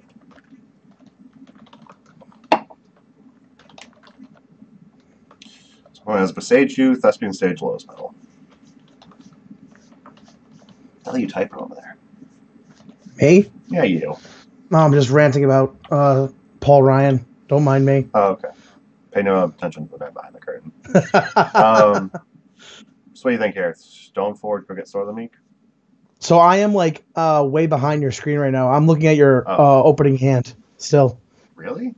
Yeah, I don't know what's going on. Oh, it looks like I'm experiencing. I might open up your stream and just watch your stream, so I'm not too far behind. Looks like I'm experiencing some latency over here. Oh, there we go. Oh, a lot has happened. Yes, really. A lot has happened. So our opponent's on 5 cards with Stage Pedal. We've played Fetch Land for Island. We now have another Island, 2 Plains, Force, Back to Basics, Thopter Foundry, Council Judgment, Stoneforge. I think we played Plains and Stoneforge. Get Sword of the Meek. Yeah, I agree. Okay. And then if I try to do something tricky end of turn, we can force it. Because like Crop Rotation can't be Besaged. Right. They need to find an excuse to get that second man out there. I actually don't know why they have Boseiju here. That's what I'm saying. Like Boseiju in this deck, I guess if you really want your Sylvan Scryings to resolve, like. Yeah, that's the only thing I can think of. Like, because all of their cards are like single mana. Yeah. Or I mean, I guess like, what is it? Oh God. Sylvan Scrying. The black. No, what's the black creature? Vampire Hexmage. Yeah, Hexmage is like doesn't have any colorless mana either. So. And it can't. Boseiju only does instant sorcery anyway. Oh, that's right. Yeah. So I don't even know. I don't know why it's there. I'm amazed. Maybe they're like, I'm avoiding sphere resistance, so my crop rotations can never get countered.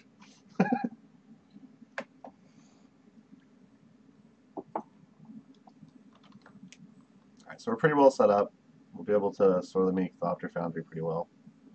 Can this mana be paid for anything? Yeah. It's just if it's spent on an instant sorcery, it can't be countered.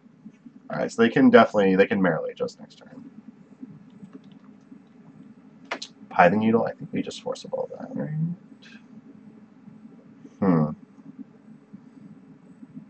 That's fine, right? Well, actually, do we have the combo right now? So we have the combo, but we have a Council Judgment for that, and we have a Back to Basics, and now we'll shut their Thespian stage off. And then we can force, if we find another blue card, we can force hit their Vampire Hexmage if they do find another black source. Okay. So I think I'm okay with that. Thopter Foundry, alright, that's fine. We'll just Council Judgment the Pithing Needle away when it's relevant. Crop rotation. I think we force that though. I don't really want to get rid of the Back to Basics though. What's he gonna crop rotate for? You think? Is Probably. Crop rotate for Dark Depths? Well, he just crop rotated away Dark Depths. Oh, okay. Oh, I see. I don't know what he's going to get. Maybe a green source or something, or like a black source. Oh, he's crop rotating for them. Maybe a Mistress Factory. I think we just let crop rotation resolve, right? Yeah, but they're behind like a mana now if we do this. And then if we jam Back to Basics, all they have up is Boseiju next turn. So I think force pitching Thopter Foundry is fine here. Yeah. As much as I don't want to just get rid of the combo, because like combo defends us really well against what they're doing. But Pithing will shine that down. It's going to buy them like lots of turns. I think we're also playing against like a not very good Hex Steps player right now. Yeah. I don't know what their plan is here. Unless they're doing something different out of the board with Boseiju. I don't know. I truly don't know. I honestly don't know. All I know is they played their land for turn, they crop rotated their land away. I don't know what the hell they're doing now, but right now they're stuck on just Boseiju when we Back to Basics here. And then we can Council Judgment away the Pithing Needle if we draw. We have a Lightning Tutor now, so we can go get another Thopter Foundry. And then Thopter combo after Council Judgment. Very nice, yeah. So I think we're pretty good here now. And we won game one? We won game one, yes. Nice. That's another Dark Depth, so I think that they were crop rotating away for an Orborg. Alright, another one. That's good. So here I'm just going to Council Judgment. The Needle. Because next turn we can upkeep, Enlighten Tutor, play Soilermink, and play Thopter Foundry. We can play Delta here too, right? Oh no, we already played a land. I already played a land. I think did I play Plains? Yeah, I played Plains because we were. Oh no, I didn't attack. Damn it, stupid. No, leave up the Predator. We're gonna activate it. What? With 1 mana only. Yeah, exactly. I shouldn't attack. I should just leave it up like we're gonna activate it. That'll trick my opponent. What were you thinking? Yay! No, upkeep stop. Damn it.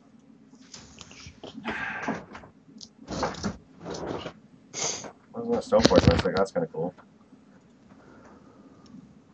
Squire beats are the best beats. Squire beats are the best beats. I'm gonna fetch now.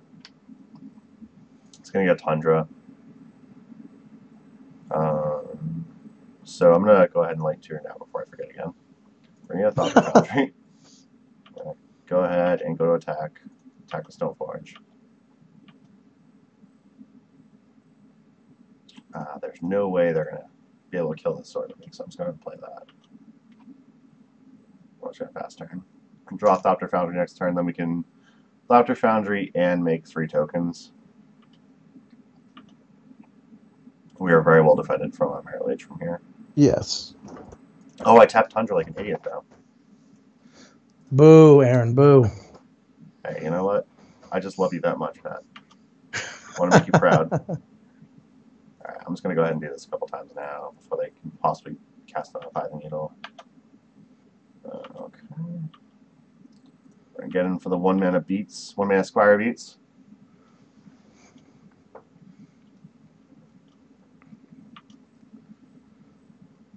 I guess it's possible we do need to be a little careful if our opponent has something like Elvish Spirit Guide in hand with another crop rotation, because they can, like, if we try to go Sword of the Meek crazy, they can just do that to get rid of our Sword of the Meek.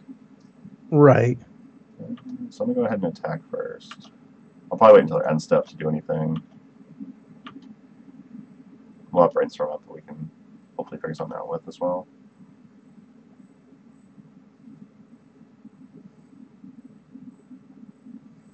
There's an Orb Lord. So now they can cast a Hexmage if they have it. Which, again, we don't... I think if they go to cast Hexmage, I think we Brainstorm, right? Probably not. I mean, we don't lose to a Merit Lage on this board now. I think the only thing we lose to right now is if they somehow have, like... I don't know what the hell we can lose to, honestly. I think the only way we Brainstorm is if we need to save our Sword of the Meek from, like, Bojuka Bog.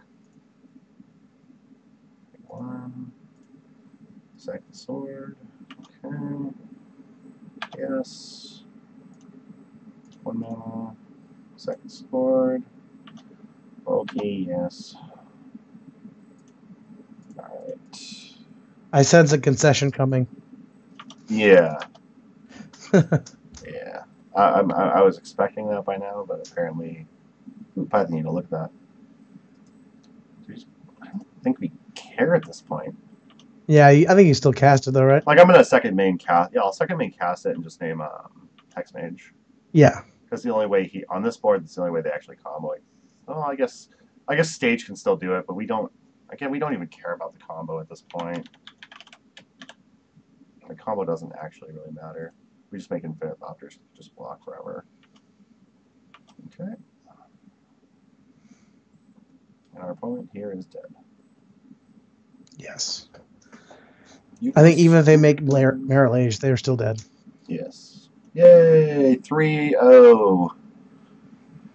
Well, Jerry, 3-0 deck right now. And that is not exactly the best play ever. Alright. Oh, in case you're still behind, Pat, we won. Yay! No, I saw. Okay. I can probably hang around for one more match. Sounds good. Why? Say why? Yeah, why? My wife will be home at 11, but also I want to take a shower because I got to be up at 4:30 tomorrow. Oh, geez, yeah. You should definitely only hang out for one more match. Yeah, I work early. It's rough. Yeah, you're sometimes like 4 and 5 and stuff, right? Oh yeah, I'm usually up around 4:15 in the morning, most days. So happy I don't do your job. Yeah, it's brutal. That's why I'm changing my work, man. 9 to 5 every day. Yeah, man. 9 That's to what 5, I want. 5 days a I want week. weekends off. I want predictable schedule. Yeah, that's the beautiful thing about union. That's why you can never get anything done in Massachusetts. It's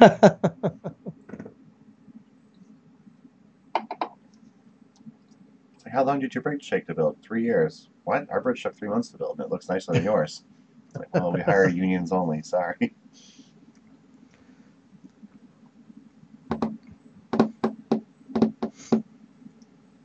Oh, skeet, motherfucker. Don't worry, my channel's mature audiences Yeah, only. no comment. No comment. It's okay, my channel's mature audiences only. I know. I have to click accept every time I go onto it. It makes me feel dirty. You are dirty. That is true. Are you Irish? You and your potato picking hands.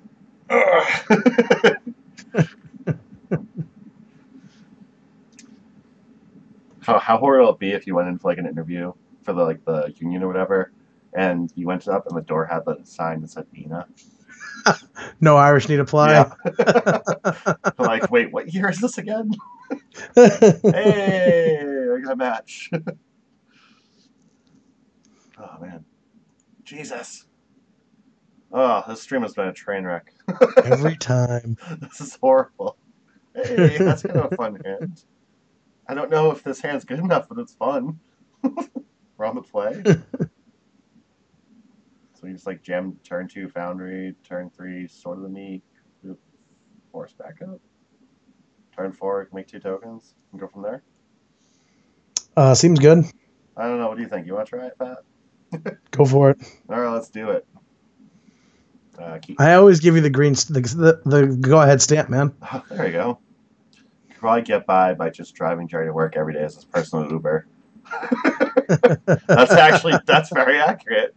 That's fair. But then I have to hang out with Jerry every day, so. Oh no. I don't know. See him first thing of the That's day. quite the and last day at trade-off. night. Oh, that sounds miserable. How'd your day start? I went and saw Jerry and drove him somewhere. How'd your day end? I went and saw Jerry and drove him somewhere. That sounds horrible. Preordained. Probably gonna storm. Could be Sneak and Show. Very, very unlikely, but could be High Tide. I can't think of any other decks that play Preordained. I've been seeing a lot of chat in the High Tide forums last few days. So yeah, I saw someone posted a 5-0 with High Tide on Twitter as well. Yeah, apparently Preordained's really good in High Tide. Not Preordained, Predict. Oh, yeah, that makes sense. Player cast. I saw like a thread someone posted. It was like player cast Brainstorm. Put 2 cards back. Player cast Predict. Target self. Name island. Mill island draws 2 cards. And then player cast Brainstorm. Player cast Predict. Mill's island draws 2 cards. Like, whoa. That's a lot of cards. I've actually been thinking about sleeving up High Tide again soon. Now that Miracles is on counterbalance with top. Mm-hmm. I should be specific. That's counterbalance without top. Scalding Tarn. So this could still be Storms, could be High Tide, could be Miracle, could be Sneak and Show. Probably not Miracles. Silly Iron. Volcanic Island. I'm assuming this is going to be Sneak and Show. Otherwise, I would have been probably Underground Sea. Preordained and Volcanic Island, probably Sneak and Show. So this hand's great though. Double force and swords.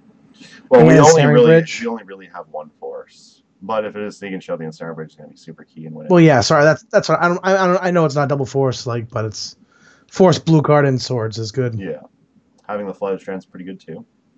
Yes. Means we can actually, if this resolves, we can actually start activating it immediately. Spell Pierce. I assume it's going to resolve. I don't think they're going to worry about Spell Pierce. Sword of the Meek. Let me think about Spell Pierce. I think we forced that. Because if it is Sneak and Show and they show and tell, we just put it in Ensnaring Bridge. Right? I guess we can just draw artifacts and get Sword of the Meek back anyway. Yeah, I'm very hesitant to. So I think we just don't. Force Pierce here. Yeah, absolutely. Any artifact off the top means we can just get that back. And we have Ensnaring Bridge in case they show and tell here. If they go show and tell Omniscience, Cunning Wish, when we're just screwed. But Ancient Tombs, definitely Sneak and Show. Could be some weird blue-red control or something. Some weird blue-red Blood Moon. No, not Sneak Attack. I'm going to force that. Yeah, see, aren't you glad you have force? I'm still looking at this Spell Pierce right now. Oh, Jesus. It's all right. I'll listen to you narrate the game and I'll imagine it in my head. Oh, they force back. They force back? Yeah, that means we just resolve a Ensnaring Bridge then, I guess. Yeah. As long as they don't have lowest pedal here, we're good. Okay, they're going to main, they're going to end. Okay, good. Alright, I'm going to wait to fetch. Okay, we drew an Ancient Den, which means we can get Ensnaring Bridge in play, and we can get a Sword of the Meek back right off the bat. So I think we're pretty good here. So we're going to play Ensnaring Bridge. Chances our opponent having fourth blue card here is probably very low. And then I can immediately just get back the Sword of the Meek and start that. Just like that, damn it. There we go. Alright, so we now have a Ensnaring Bridge in play. We have a Thopter with a Sword of the Meek attached to it. And we have a swords in hand. And we have a Swords Plowshares in hand. Swords Plowshares, I think, is irrelevant. If I can't answer the Ensnaring Bridge, Swords Plowshares won't really matter. Hey, swords will hit, it'll hit Grizzlebrand. Yeah, it doesn't matter here, though. That's all that matters. It'll hit Grizzlebrand. Oh, okay. After they draw 14 cards. Yeah. We don't have mana up for that. I probably should have just waited until the end of turn, but... Yeah. So what are they drawing into? They're trying to draw into show and tell omniscience? And hopefully just go off and kill me. Because I can't attack. Right. They might just try to draw 7 though. Yeah. But I don't know why they're drawing 7. I don't think they have anything. Maybe wipe away. But this is game 1, so. Well, now they're at 2, so they can't use Ancient Tomb. They need to have Lotus Petal now. Right? Oh, I guess they still have a land drop. Okay, we won. Yeah, I think they were just drawing their cards, honestly. Yay, I don't think they had a. Suck at Sneak and Show. Ha ha ha. Hey, easy. Bad. Alright, I'm bringing Hydro Blast for like sneak attack, if they bring in Power Blast or whatever. I'm going to cut a Swords of Plowshares, a Moat. I don't think Umezawa Shite is very good. Ratchet Bomb's probably miserable. I think everything else stays, right? Back to Basics, I think, could be upgraded, right? Because they run enough Basics where I don't think Back to Basics is going to be relevant enough. Mm-hmm. So maybe Back to Basics for Supreme Verdict in case they just go show and tell and we just have to Supreme Verdict on 4 mana and not have it get countered. Is that too sketch? What do you think?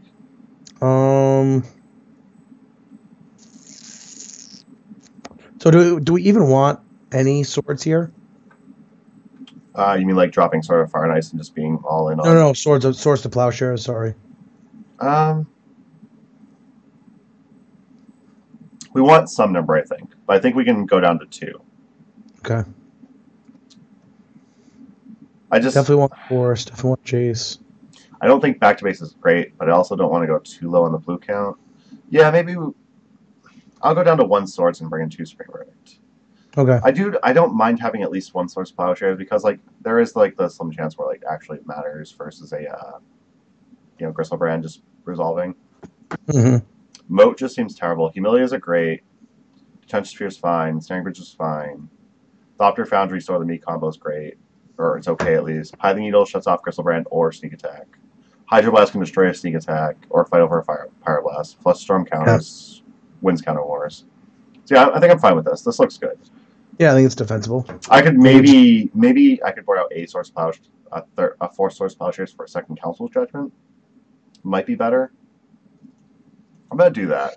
Okay. Because Council's Judgment, if we can resolve it, can answer an Emrakul as well, which is relevant off show and tell. Mm-hmm. And yeah, Council Judgment for Sneak too. That's fair, Drew. This hand's horrible if it wasn't for the humility. Yeah, we have no way of casting that humility anytime. Well, yeah, and they also know we have at least 1 Snaring Bridge in the 75, so they're likely going to go for the Sneak Attack plan. Right. Over the show and tell plan. So I'm going to mulligan this. Ugh, this sucks to mulligan, though. If they were landing this hand, that thing would be good. I'm okay with this. We can turn 1 Ponder. We can have Force Thopter Foundry backup. Force Pitch Thopter. It's a little sketch, but I think with the Scry, this hand's fine. So it's Council's Judgment, Pluto Delta, Force, Thopter Foundry, Caracas, Ponder. I think that's fine, yeah. I think it's going to be like roughly the best we can do. Caracas is pretty good, too. Yeah, that's true. The Plains is pretty good on top. It gives us the mana for Council's Judgment. And we're on the draw, so we're going to draw that Plains before we fetch. So we can fetch out an island, play the Plains, and whatnot. One's likely going to preordain or ponder. Yeah, there it is. There's a ponder. Ponder.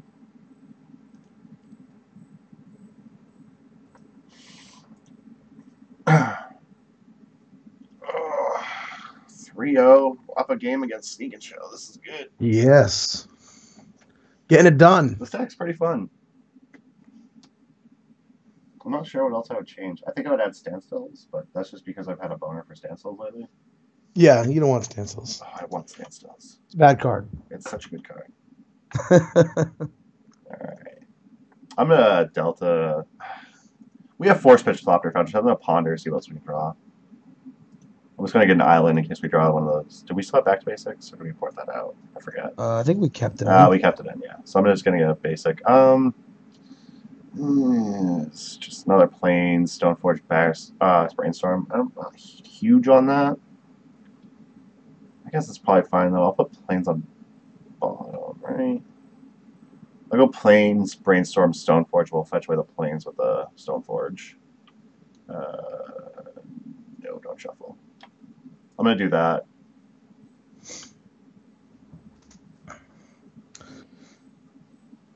It's like Stoneforge getting like a Sword of Fire and Ice is probably still fine. Alright, our opponent brainstorm before playing on land. Do we think they're tight on land, or do you think they're just brainstorming first to just get more information before they play land? It's probably more information, right? Yeah, perhaps. And we probably just want to fight over their business spells. We don't really care if they're going to brainstorm. I'm still behind on the video again. I don't know what's going on with the Skype. Skype is bad. I come to that conclusion. It's actually weird. Skype is very bad. That's unfortunate because Skype. I'm looking at our opponent has a single tapped island now, and we have nothing on the board. You can see they have brainstorm on the stack. No. This is I'm looking at our turn. We're on turn 1. So you're still on turn 1 of the Skype, but on stream we're already at the point where they're resolving brainstorm. Jeez, I'm just gonna turn the stream on. Oh, you don't stream up either? No, I didn't have it up. Yeah. I will now, though. I just have the chat popped out. Okay. For the sake of bandwidth. Yeah. I wonder if I just close off the stream if that'll help. So I've drawn Stoneforge Mystic. I'm just going to try to resolve that. That's going to give us a shuffle to shuffle away that extra planes we have on top of our deck. So now our hand is Council's Judgment, Forcible, Thopter Foundry, Karakas, Brainstorm. Our opponent is responding to Stoneforge by adding a blue mana to their mana pool. And then they're untapping their bulk. Okay, looks like they're going to let Stoneforge resolve. Maybe they just realized that Flusterstorm doesn't counter a Stoneforge Mystic. Perhaps. Or Spell Pierce doesn't counter a Stoneforge Mystic. So I think I'm going to have to force pitch Thopter Foundry, so I'm just going to get Sword of Fire and Ice. Otherwise, I would just get Sword of the Meek. Yeah, we want to keep that brainstorm, I think, right? Yeah. Also, good on you for running the best brainstorm art. Oh, absolutely. This is my favorite. It's the one I run in paper. It's not like this. This is like the, I think this is technically the Cold Snap or Ice Age reprint brainstorm. Oh, okay. Like, I actually, you know that. what? I lied. My paper ones are Japanese, so they're the Mercadian Masks brainstorm, because I couldn't find the Ice Age ones in Japanese. Okay. Very disappointing. Yeah. So I'm assuming my opponent's going to try and resolve a sneak attack here. Or show and tell. If they play show and tell, do you just play Thopter Foundry? I put in Karakas most likely. I think I'm happy to force this, though. They have 4 cards in hand, so if they have to force back, they force. Well, they're probably going to show and tell in a sneak attack. Yeah, that's my thought process with the Lowe's Pedal up. Yep. So they'd have to have force blue card, sneak attack, other card, and then we can just Council's Judgment next turn. We can force it. Yeah, I think I'm forcing this, pitching the Thopter Foundry. And if they force back, then we can just play Karakas and be out of them anyway. And if they try to, Lowe's Pedal crack. So here they're going to Spell Pierce, which is fine, because that means they're not activating, or Flusterstorm, okay. So that means they're also not activating Sneak Attack now. If they do put in Sneak Attack, they just put in like an Emrakul or Gristlebrand, our Karakas just bounces it. If they put in Sneak Attack and don't have mana up, we just Council's Judgment their Sneak Attack. Right, yeah, they're just way behind. No, we're not going to take Flusterstorm. Yeah. All those Flusterstorms are targeting my Forcible, which is in the graveyard, which technically doesn't work, so they fizzle, blah, blah, blah, blah, blah. Come on, FGG, okay, get your shit together. These Flusterstorms are off the stack already. Yeah, it's resolved, cool. I will put in a Karakas. You'll put in a Gristlebrand. I think in response to the first draw 7, I'm just going to bounce it. Does it matter, though? Because can't they just draw 7 again anyway? If they draw 7 again, we draw a land, we can... I guess we can't just, like, Stoneforge in and...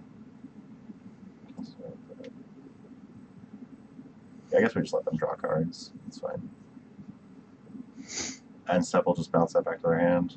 Chances are they can reload, go again. Mm-hmm.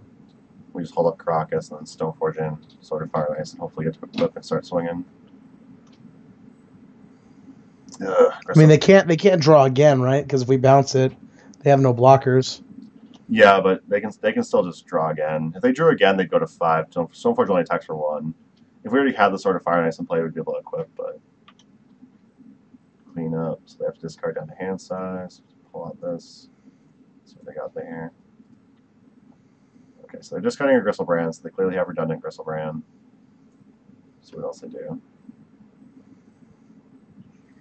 So 2 more cards to discard. Volcanic Island. So I think they have like 30 cards in hand. Do they only draw 7 with Griselbrand? Pyroclasm. They only drew 7, yep. Alright. Alright, so they discarded Pyroclasm, Griselbrand, and Volcanic Island. Thank you, Mana Burn Unit. I appreciate that. So they probably have another Show and Tell in hand. Yes. So now we have a Flusterstorm, which fights the Show and Tell really well, which also means we can't cast Brainstorm. But we can hold up Stoneforge activation, which is nice. Yeah. So we just attack with Stoneforge, right? No, we're just going to hold up. We'll hold up for the Flusterstorm with the blue source, and the 2 white sources will use Stoneforge activate. Okay. Savior Traders makes sneak attack really scary. If they go sneak attack, we might just have to Brainstorm, try and get Force of Will. Chances are they drew a bunch of cards, they'll be able to answer it. So that's not good, but...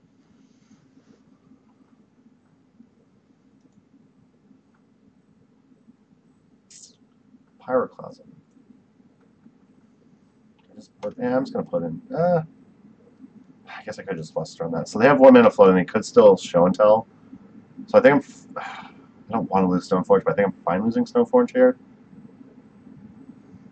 So they're casting Pyroclasm. Yeah. They have 1 colorless floating. They have 2 more mana otherwise. I think I'm fine Flusterstorming. I don't particularly... So that's 1 spell. Flusterstorm is 2, so they'd have to pay 2 mana. Yeah, I think I'm fine with that. We'll just lose a Stoneforge. I don't like it, but I think I have to hold this Flusterstorm up.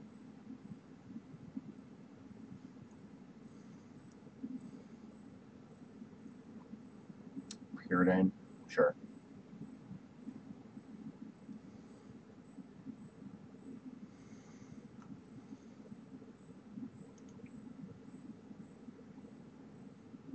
I think end of turn I'm probably going to Brainstorm so we can draw into.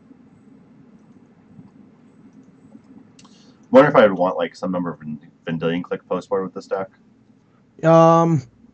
Perhaps. Alright, Brainstorm. Give me another blue source. Nope, they're going to counter it. Okay. No, we're not going to pay for Spell Pierce. Oh, mana for that. Thanks for offering them, GGO. Tease. Another Brainstorm. But we got to hold it for Flusterstorm, so we're going to pass.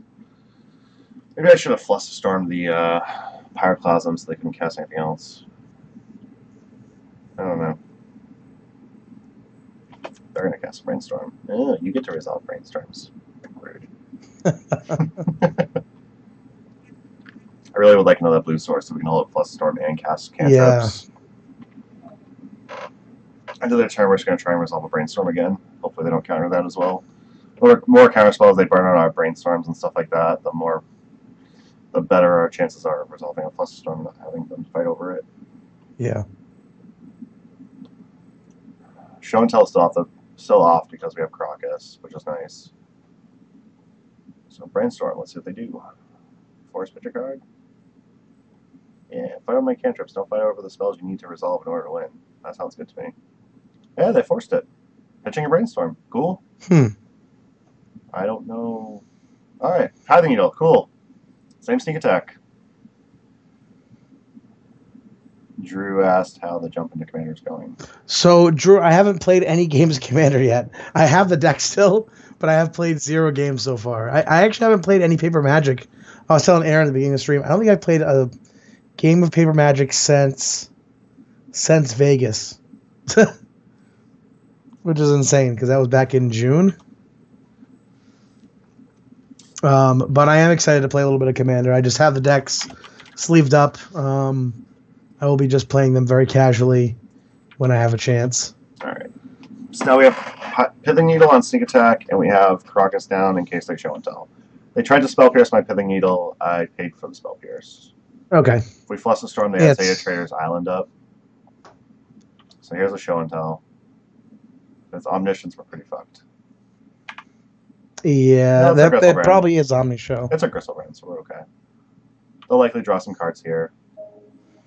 I think they need Lotus Petal, another Show and Tell, Omniscience, Emrakul to kill us, which is asking quite a bit, but who knows? They might end up with it. They end up with Did they play a land already that turn? No, they have not played a land this turn. Okay. So I guess they could also just have land. So they're preordained now, so that's a good sign. They're still cantripping. Yeah, that likely means they don't have enough because they've already played one Lotus Petal. So now they're asking to find two more. So they put a card on bottom, card on top. So the card on top they liked. It might have been another cantrip. Brainstorm. Yeah, probably another cantrip. So I think this is all good for us right now. All this is definitely very good for us.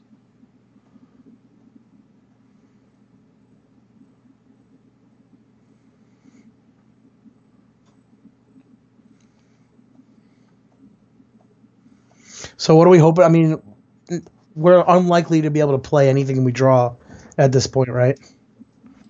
I think we draw Stoneforge Mystic, we can play that. We got to keep Karakas up because Sneak Attack's off, but Show and Tell's not. We're going to probably have Karakas this Crystal Brand anyway. I'd likely just wait until combat if they go to attack. Light and Tutor's not bad. Makes me think I should hold up. What do we have in our graveyard? Nothing really relevant. We can Light and Tutor. So if end of turn we get to a Light and Tutor, we can get a Humility, which means that they do draw another Show and Tell, we just put in Humility, and then I think we just win from there. So I think I just hold up. Yeah, just wait. If they try to attack, I Karakas the Gristlebrand. If I can get to a draw step, I Light and Tutor, get Humility, so that way they can't really resolve another Show and Tell. Or I can just get a Detention Sphere to hit their Omniscience, which is the only thing they can Show and Tell that's really relevant. We're hoping we can play Humility, though, at this point. I mean, they have drawn like a number of cards, so... Yeah. I don't think I'm going to be trying to hard cast Humility at this point. Probably just going to try and cheat it off. Oh, I see what you're saying. They're playing Sneak Attack. We have Needle on Sneak Attack anyway. I can't wait to watch them start tapping red sources, trying to get... No, they didn't. Okay. So I think they're just resolving a Sneak Attack just to get Sneak Attack in play in case they can answer the Tipping Needle. Which I don't know if they have anything... I guess Wipe Away is their card to... Yeah, and they have the Cunning Wish for that generally. They might have boarded it in. If they're not the Cunning Wish version, they might have boarded it in, but that's fine. We haven't seen Cunning Wish yet. I have a hard time believing they're a Cunning Wish deck. Well, they do have Pyroclasm, so they probably aren't a Cunning Wish deck. They're probably a just regular Omni Show. Yeah. Well, the Pyroclasms lead believe they don't have Cunning Wish. They might still have like Omniscience, but I run Pyroclasms in the sideboard of my Sneaky Show deck. Yeah. All right. Do I want Detention Sphere or do I want Humility? So Detention Sphere. Humility. I think well, D-Sphere. Humility wins the game for us, right? If it comes off Sneak and Show, Show and Tell rather. Yeah. I think Humility's. Yeah, I think I'm getting Humility. Yeah, I think Humility is the one you want. Even though we actually can't cast it ourselves. Yeah. I think it's just the card that we want here. We still have so if they try to chain spells, we still have Flusterstorm. If they try to get it Show and Tell for an Omniscience, cast a Cunning Wish to go get Wipe Away, we just Flusterstorm the Cunning Wish. They can't resolve from there. If they're smart and they play around Flusterstorm, that might be a different story. This is game 2, right? This is game 2 and we're up a game. They're also tighter on mana since they got rid of their Cydia traders. They've also discarded 2 Ancient Tombs when discarding hand size. Oh, there's not a Cydia traders now, so yeah. Fun times.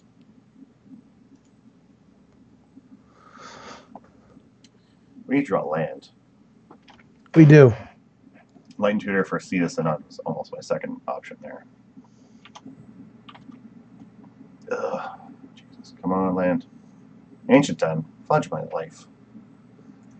I think I'm going to try and Council Judgment. No, I can't. I was going to say, I think I'm going to try and Council Judgment this Sneak Attack in case they can end a turn, wipe away the Pithing Needle, but they can't really do that all in one turn. I want to hold up the Blue Source for Flusterstorm. I want to hold up the Crocket. Maybe I don't need to hold up Crocus, right? Show and Tell still. I mean, if we're able to, well, we are 3-0 Anthony the Infector to give you a heads up. So Show and Tell is still kind of slow. If they Show and Tell Omniscience and then cast Emrakul, we'll just fuck we have anyway. Humility, right? We have Humility, yeah, but we're still just I guess we're not really fucked because they're going to take the extra turn, but they're not going to. But there's still Humility in play. Yeah. Hey, what's up, Connor? Yeah, I'm fine. I'm going to try and cast Council Judgment, hold up Flusterstorm for if they try to Cunning Wish for the to wipe away the Pithing Needle. All right, so we got rid of the Sneak Attack, so Sneak Attack's off the board, which is good. Well, Connor, we are 3-0 with this blue-white Thopter sword control deck thing. It's been fun. We're up a game against Sneak and Show, so we're looking to go 4-0 at the moment. After this match, Pat will probably get off because he needs to shower and his wife will be home shortly.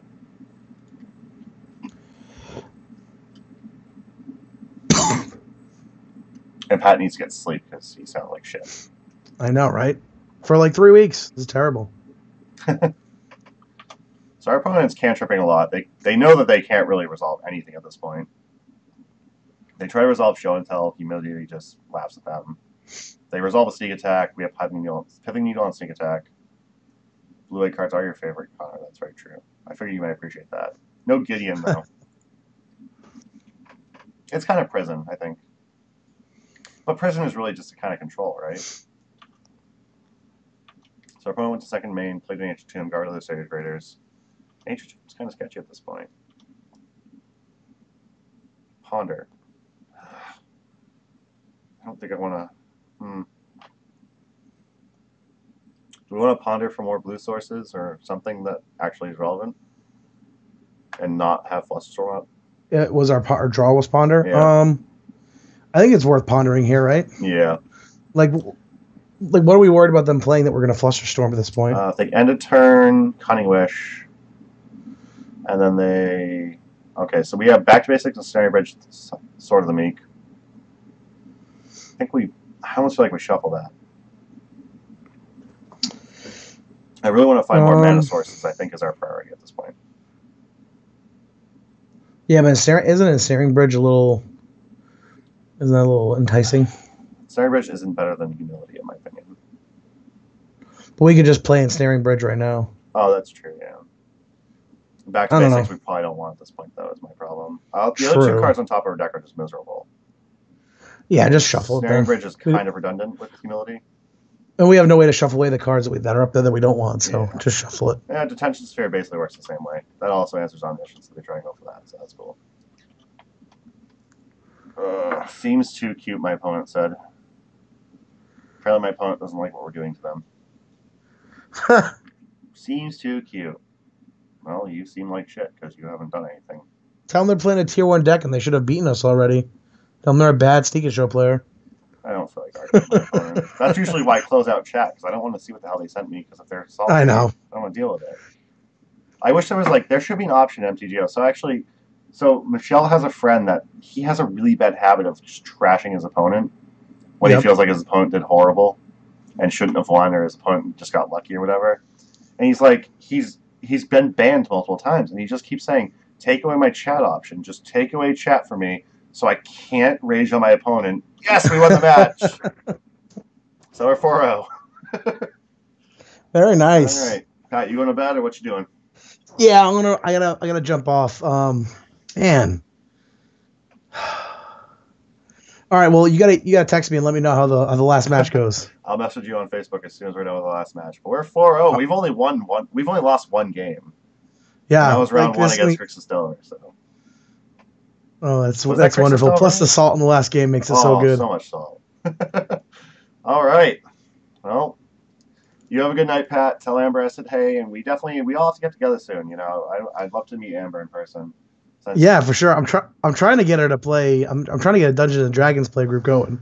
She's not into it. I don't know if you two are in a Pathfinder. We have like a Pathfinder crew that comes in every Monday, and I think there's a smaller crew that comes in Tuesday. It's basically Dungeons and Dragons. So.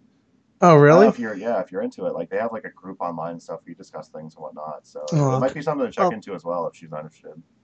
All right, we'll do, man. There's actually a couple of women that do it on Mondays as well, so it might make her feel more welcome and more comfortable if that's the case, you know. Yeah, for sure. Yeah. All right. Awesome. Well, you have a good night, Pat. Thanks for stopping by the stream, helping me out. Of course, man. Help me not punt too hard, you know. Good luck with the last match, buddy. I don't know. That seems too cute, Pat. I don't know how the last match is going to go. Good night, man. All right, see you guys. All right, get some rest. Feel better. All right. So there goes Pat. That's all up to me. Let's see how I do this last round. I don't know how long I'm going to do, but try our best, I guess, right? Yeah, they seem to have a lot of fun on Pathfinder. They do that on so the shop I work at, Game Etc. They They have Pathfinder on Monday nights there, and it seems like they have a lot of fun. You know, it seems pretty good.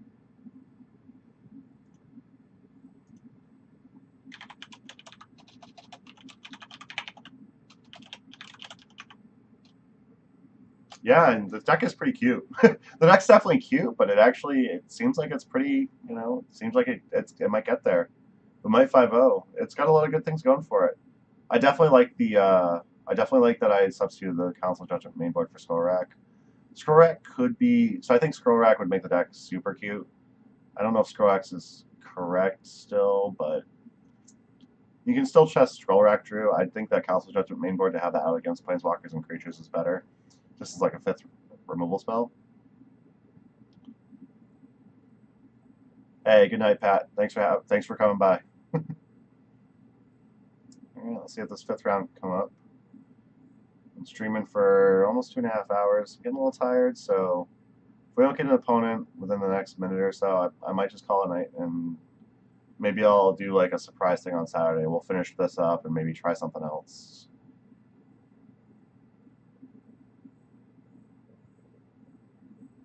Come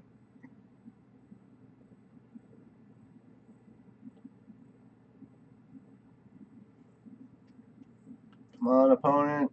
Come on. 5-0. We want 5-0 in this league. Yeah, I think the sideboard's close. The Council Judgment I think is better than Skorak. Like I said, I think Skorak it would require a little bit of a different shell for Skorak to be good. Like if you had like Ancient Tombs, maybe Mox Opals or Chrome Mox, something like Land Tax, maybe Azoria Signet. If you were more of kind of like a Tezzerator type shell with like Land Tax, almost like a Parfait meets this, I think that Skorak would be much better, but I think with the way the deck kind of is designed, I don't think this version wants Skorak all that much. Oh yeah, 5-0. We don't want to get shown up. So if we go 5-0, we just have to scoop to our opponent, right? Like right before they scoop, we have to scoop. Is that how that works? Come on, opponents. Where you at? Where you all at?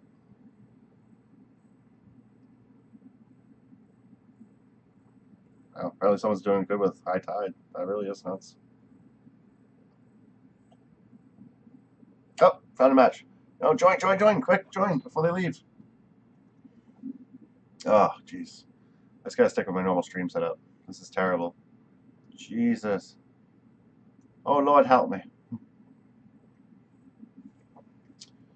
Popeye Stompy 2.0. Yeah, definitely. Alright, so we're 4-0 playing with someone that's 0-1. Ponder, Brainstorm, Swords. Yeah, I'm fine with this hand. I think this hand can get there against a lot of decks.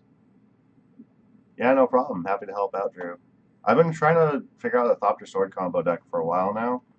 I think that this shell's pretty good. It's going to be Black Red Reanimator. Badlands. It could be... So this could be Check Pile with the Badlands. It might be Black Red Reanimator. I'm leaning more towards this probably Check Pile. None of these cards are good against particularly either of those decks, so I'm going to go ahead and shuffle this. Force is a decent card if it's Black Red Reanimator, so that's good. Let's see, my opponent didn't reveal anything. Okay. Yeah.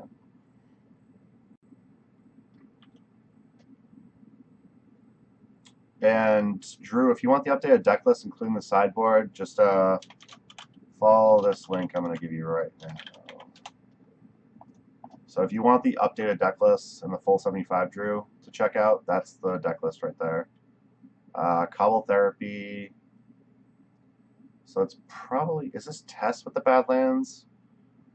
So I think, I'm not going to force that because they're just going to take force and I'm going to lose my Brainstorm. So I guess that's fine. Kind of sucks, but this might be Test we're against. We have a lot of good cards post board. They did name Force a little, so we're going to lose our Force and reveal the rest of our hand. Yeah, no problem, Drew. Preordain. So Badlands leads you to believe it's Tess. There's a slight chance that it's Ant, but I think it's still going to be Tess. Connor, you got a stack team for SG Philly. Who are you going with? Do I know these people or? Now with the Underground Sea, it's probably not Blackguard or Animator, but Snaring Bridge is not a bad card. So I'll play this fetch land. We'll wait until their turn, get some more information. We'll hold up Brainstorm. That's a Ponder.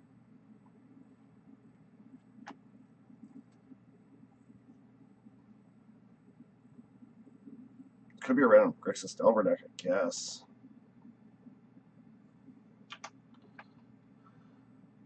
Lotus Petal, yeah, this has got to be Tess. Tess on a land heavy hand, though. 3 land in play, and Tess still hasn't gone off. That's not the norm, for sure.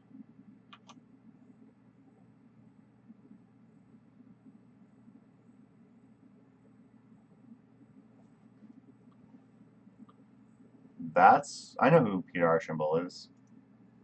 He's a good guy. I like him a lot. He usually comes down to our events with, to like the big events with Topher and Adam. I don't like any of these cards against them. I think more relevant, if they go Goblins, we probably might still want the Moat. So I'm going to get rid of the Ensnaring Bridge and the Humility. Those cards are basically irrelevant here. I'm going to go for a Tundra so we can fix our mana a little better. Stoneforge isn't great, but it's not the worst either. So we're just going to have to go ahead and resolve a Stoneforge here. Just get a Sword of Fire and Ice. It's going to be pressure. It's really not ideal, but it's still pressure, so we kind of have to do it. We could go Thopter Sword combo, which we can't really do anything with next turn. But gaining a life could be relevant. Yeah, I'm going to go for Thopter Sword combo. I don't know if this is 100% correct, but we're going to try it.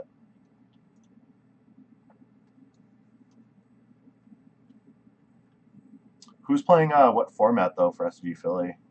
Connor. Because I know it's like Standard, Modern, and Legacy, right? I have to assume Peters would only be playing Legacy. John Orr I could see playing Standard because I know he does play Standard on occasion, or Draft at least, so maybe he's a Standard player too.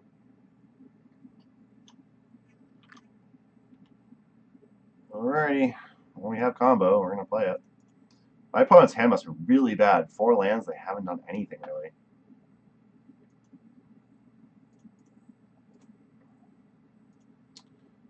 Thopter Fund. John and Standard, you and Modern. Yeah, that's pretty much what I thought, Connor. Alright, awesome. Yeah. Yeah, I agree on that, Drew. That's kind of why I went for the combo. I was like, this could also, like, it makes Tendrils a lot harder. It makes it a lot harder for Tendrils to kill us because we can just start spamming life. This, like, basically outgrinds Empty the Warrens, so there's that. This hand's really rough for my opponent. I almost feel like if we win this match, I don't feel like we really... If we win this game, I don't feel like we earned it. So it's like the Lotus Petal, Cobble Therapy, Preordained, Ponder, Brains, like, this has to be Tess. Might be Ant still, but I think this is Tess. Infernal Tutor. We can combo out a range of Tendrils. Yeah, I think we can combo out a range of Tendrils. So the Infernal Tutored, revealing a Dark Ritual, going to get Dark Rituals. So their hand is 2 Dark Rituals at least. I'm assuming they're going to Dark Ritual, Dark Ritual. If they have a Nauseam in hand, that's what they're casting. Nope, this is Ant because of Cobble Ritual. They're up to 8 mana. They can... So if they Dark Petition here, they go down to 3. They go back up to 6. They can... I think they can do Passive Flames from here and kill us. Which is unfortunate. It sucks. Yeah, if we had one more turn, I think we can combo out of Tendrils territory. We'd also just, like, gain 3 life and then gain 2 with our last mana with, like, a Swords of Plowshares on the Thopter that's equipped. Yeah. I think it's going to be Passive Flames, Ritual, Ritual, Ritual. Infernal Tutor. I don't know what their last card in hand is. They haven't played land, right? No, they did play Flight Strand. So they have to empty their hand. I guess they can still just Dark Petition back and then just get the Tendrils. So we're just dead here. So here's Cobble Ritual. They go to 10 mana. Dark Petition. They just go get Tendrils and kill us. That sucked. That was rough, but whatever.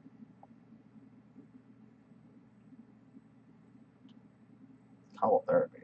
Why would they do that? Do they really have to... I guess they want to make sure we don't have Force. we have drawn a couple cards. I don't think they know about the cards in their hand. They don't know about the moat. They just don't know about the moat, so I don't know. Whatever.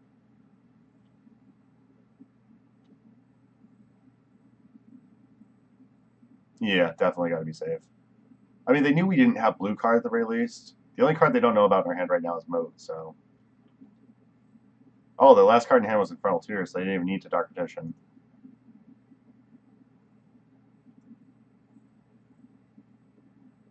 Yeah. Alright. Condom therapy, yeah. There you go. Alright, so we got 4 ley lines. That'll protect us against discard and tendrils. We got Fluster Storm, we got Hydroblast. Probably not great. I guess Hydroblast can counter a Past in Flames. Since they are tendrils, I'm going to bring our Graveyard Hate. Shuts off their Cobble Therapies. Swords Plowshares are fairly bad. They might have Xanthid Swarm, so we might be a little worried about that, but I think we're fine. Snaring Bridge is just going to be horrible. Humilities aren't great. I'm fine with Back to Basics. Detention Sphere is not great, but it can answer Empty the Warrens. Most of our equipment's not great, but again, Empty the Warrens, if they go on that plan, it's fine. Council's Judgments are just bad. Humilities aren't great. Supreme Verdicts are like okay, but they're not better than everything else we have going here. Pithing Needles aren't fine, and Swords Plowshares is garbage. I think this is what we pretty much want to run back. We increase our blue count this way, and we have like our Fluster Hydroblast to fight some of their cards. Swords at worst can. Yeah. Oh, I see what you're saying. Yeah. I think Swords at best can like make my life total like higher, but Swords at worst is like this is bad. I don't know. I hate phone keyboards. Yeah, phone keyboards are kind of a pain. Actually, the sideboard's pretty well set up for this matchup, I think. I feel like we had pretty even ins and outs. Like, I don't think there's anything else on the main board right now I want to take out. Like, I want the combo. Ratchet Bomb's great against tokens. Sword of the Meek, like, again, the combo is fine. Take out 2. You saying I should keep in 2 Swords Plowshares? Or are you saying I should... Oh, in case of dance? I don't think. Yeah, I'll play first. His hand's okay. We're a little... I think we're going to mulligan, though. I don't think the hand's good enough. We could do much better. Again, this hand's pretty weak. We don't have Force, we don't play line, we have Ponder, which isn't great. They go like empty real quick, we can Tension Sphere, but that seems pretty weak too. This hand's fine. Leyline, Brainstorm, Fetch Land, Hydroblast. Croc is going to go on bottom. We don't need that. So we're going to force them to empty us or have Chain of Vapor. Lead on Flood, straight on pass. Our opponent had Molt to 6, so...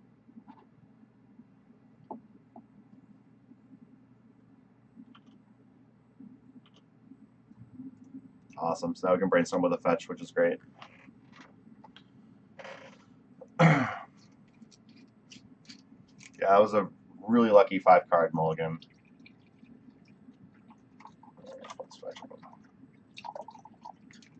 I can see cutting some number of Stoneforge Mystic for swords. I like Stoneforge Mystic because if we do play a little bit of that grindy game with them, we can Stoneforge like Sword of Fire and Ice, put suited up, and start beating our opponents till death with it. But I could definitely see getting rid of Stoneforge. So my opponent doesn't have Carpet of Flowers. That card's going to be really hard for us to beat. So on their end step, I'm definitely going to be brainstorming. I do want to get an idea of what we're going to draw. I want to hopefully... I don't particularly want... I don't think I want this Hydroblast. I think I'd rather upgrade it if we can. Okay, my opponent's responding to Brainstorm with Echoing Truth on our ley line. But we can't really do anything about that, so... Okay, so their opponent had Echoing Truth. Now we have Force, that's nice. Well, we definitely need the 4 land. So I want to draw the ley line again. I don't think I want to get rid of any of these cards, quite frankly. So I think I'm going to go Leyline Plains. I'll probably play Plains and not Fetch, not Shuffle. And I'll have Force Blue card and Hydroblast up. We can just jam Leyline again next turn. If they try to answer Leyline again, we can just force mull their answer for it.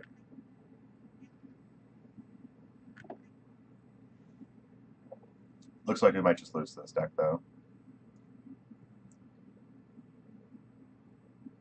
But if our opponent has to combo through a Passing Flames, we have Hydroblast with a Passing Flames, so. Better lucky than good, Jerry me. That's true. What's the other thing he quotes by Bill Belichick? If you ain't cheating, you ain't trying.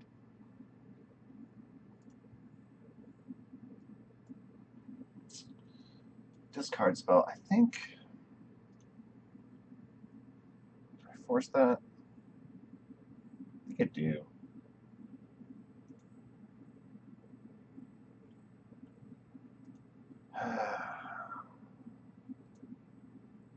Not huge on it, but I think I have to force that, right? I think I have to just let it go. Sucks. Yeah, I'm gonna force it. We're gonna hide some information here. Like, they're just gonna duress take force, and Hydroblast is really good if they go on Passing Flames anyway, so we gotta hope they go on Passing Flames for that to be relevant. Next turn, we just play a Leyline of Sanctity again, so. I'm gonna fetch Plains Tundra here. I want to reduce the amount of islands I'm fetching just in case they have Copper Flowers. So now I'm only on 2 islands, which is nice. I have Hydroblast up. I don't have Hydroblast up yet, but I have Hydroblast left in hand, which isn't great. But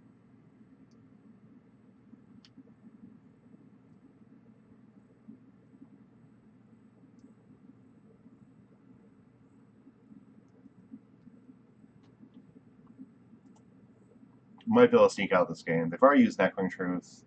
We can get our Hydroblast up, and they try to Passing Flames to rebuy the Echoing Truth. We can counter the Passing Flames if that's the loop they have to go. It does require at least 1 more untap. It's just a shame that first game we, I think our opponent had more than enough where even if, that first game where even if we did get Thopter Foundry going, I don't think it would have been enough to survive a Tendrils. There's an Infernal Tutor, Retain Priority, Cracking LED. So discarding a Tendrils and Abrupt Decay. This is one of those moments where I really wish I had like Surgicals.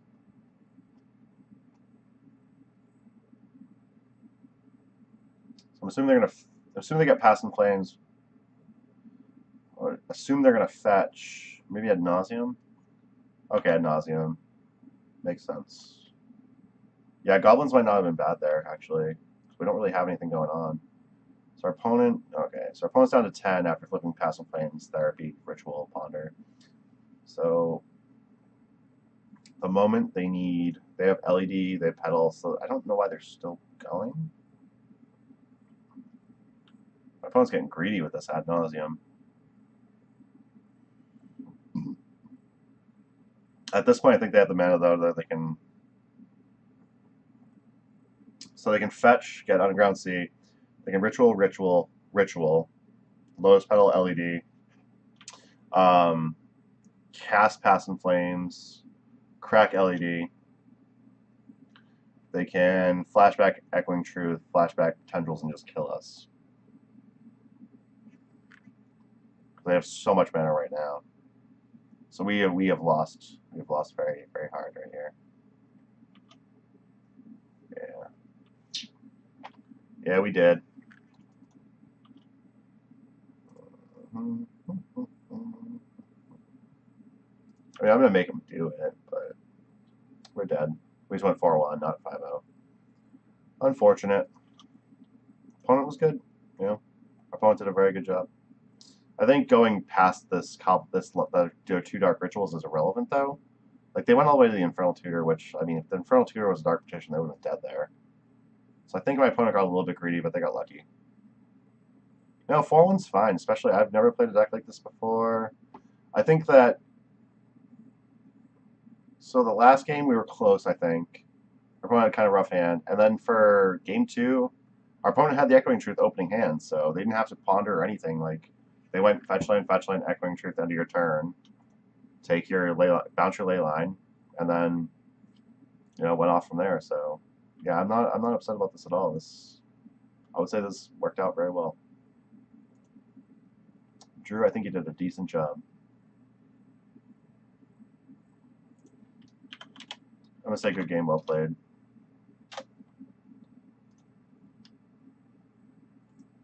I'm just gonna concede. Our opponent has it, so no reason to make him do it.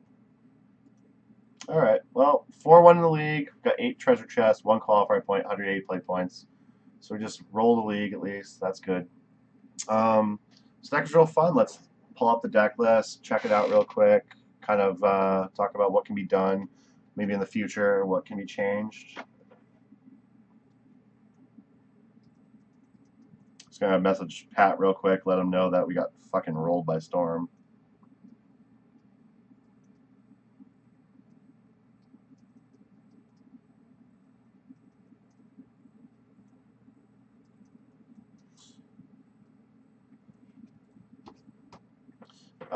All right, so here's the deck list. So main board, you got a Academy Ruins for value. It's a great way to buy back a lot of your artifacts.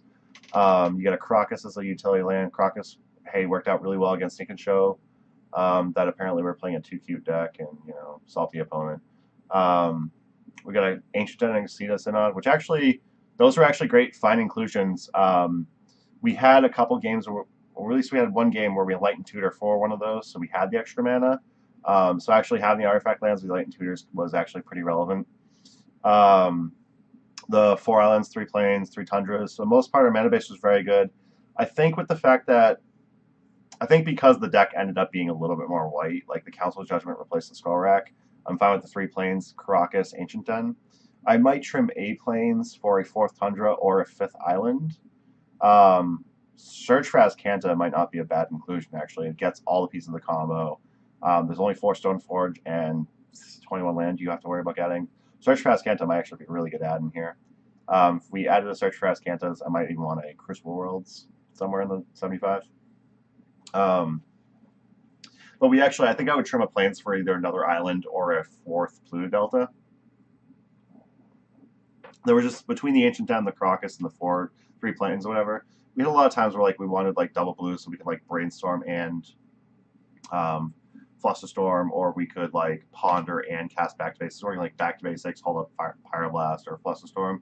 There was a couple of games where we had an issue where we only had 1 blue source to play with, so I would kind of like another island or another delta and 1 less plains.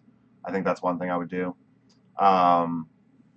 If I was smarter about my MTGO collection, the Swords of Plowshares would have matched the other 3 Swords of Plowshares, so that's something I would definitely do. I don't know if I'd want Trophy Mages. I think that's going a little deep on this. So one of the considerations I had for the sideboard was adding a couple Ancient Tombs for the matchups where especially against Storm and whatnot, where your Swords of Plowshares aren't really great. You might not care about your colored sources so much, but you want to have Sphere of Resistance or Chalice of the Void post board. I was considering 4 Ancient Tombs in the sideboard, or 2 in the main, 2 in the side, with 4 Chalice or 4 Sphere or something like that. So something along those lines could be worthwhile. If I wanted to add Ancient Tombs, I would probably drop the Ancient Den, or again drop a plains for the Ancient Tomb. I don't know what I would do for the second Ancient Tomb though. I don't know what I would cut for the second one, but I'd probably at least want 2 in the sideboard, maybe 1 on the main board. And then some number of Sphere Resistance. I wanted to do the Sphere of Resistance with the Ancient Tombs or Chalice of the Void, because I definitely recognize that combo is going to be tough. Seek and Show is fine, the 2 Humilities, the Ensnaring Bridge, the Detention Sphere, all that. Seek and Show I think is an okay matchup, but Storm, as we just saw, we got rolled by Storm because we don't put on enough pressure early. Stoneforge into Thopter combo or just Thopter combo is just way too slow against Storm. We don't have the amount of counter magic we need to actually fight them. Rule of Law could definitely be something. Aethersworn Canvas is definitely something. Aethersworn Canvas would be great in the sideboard. Enlightened Tutor is actually 2 of in the main board, Anthony, so it is there. I think, yeah, actually, the 2 Enlightened Tutors and maybe, sideboard you can have, an Aethersworn Canvas or 2, a Rule of Law. That'd be fine. I think the Relic and the Tormod's Crypt honestly underperformed overall. I never really cared about having Batterskull on the main board. I could see Batterskull on the main board, but I don't think it's necessary.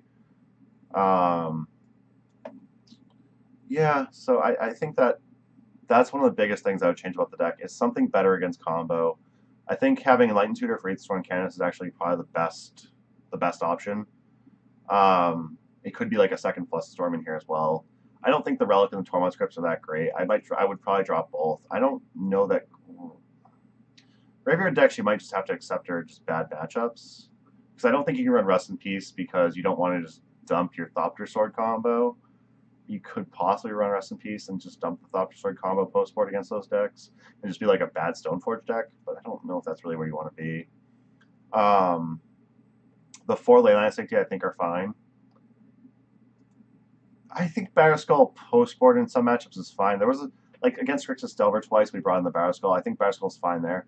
But for the most part, Batterskull, yeah, I don't think it needs to be main board. And it could probably just be dropped from the sideboard in favor of something like a Sword of War and Peace. The deck's kind of mana hungry, so like Sword of Feast and Famine might be fine.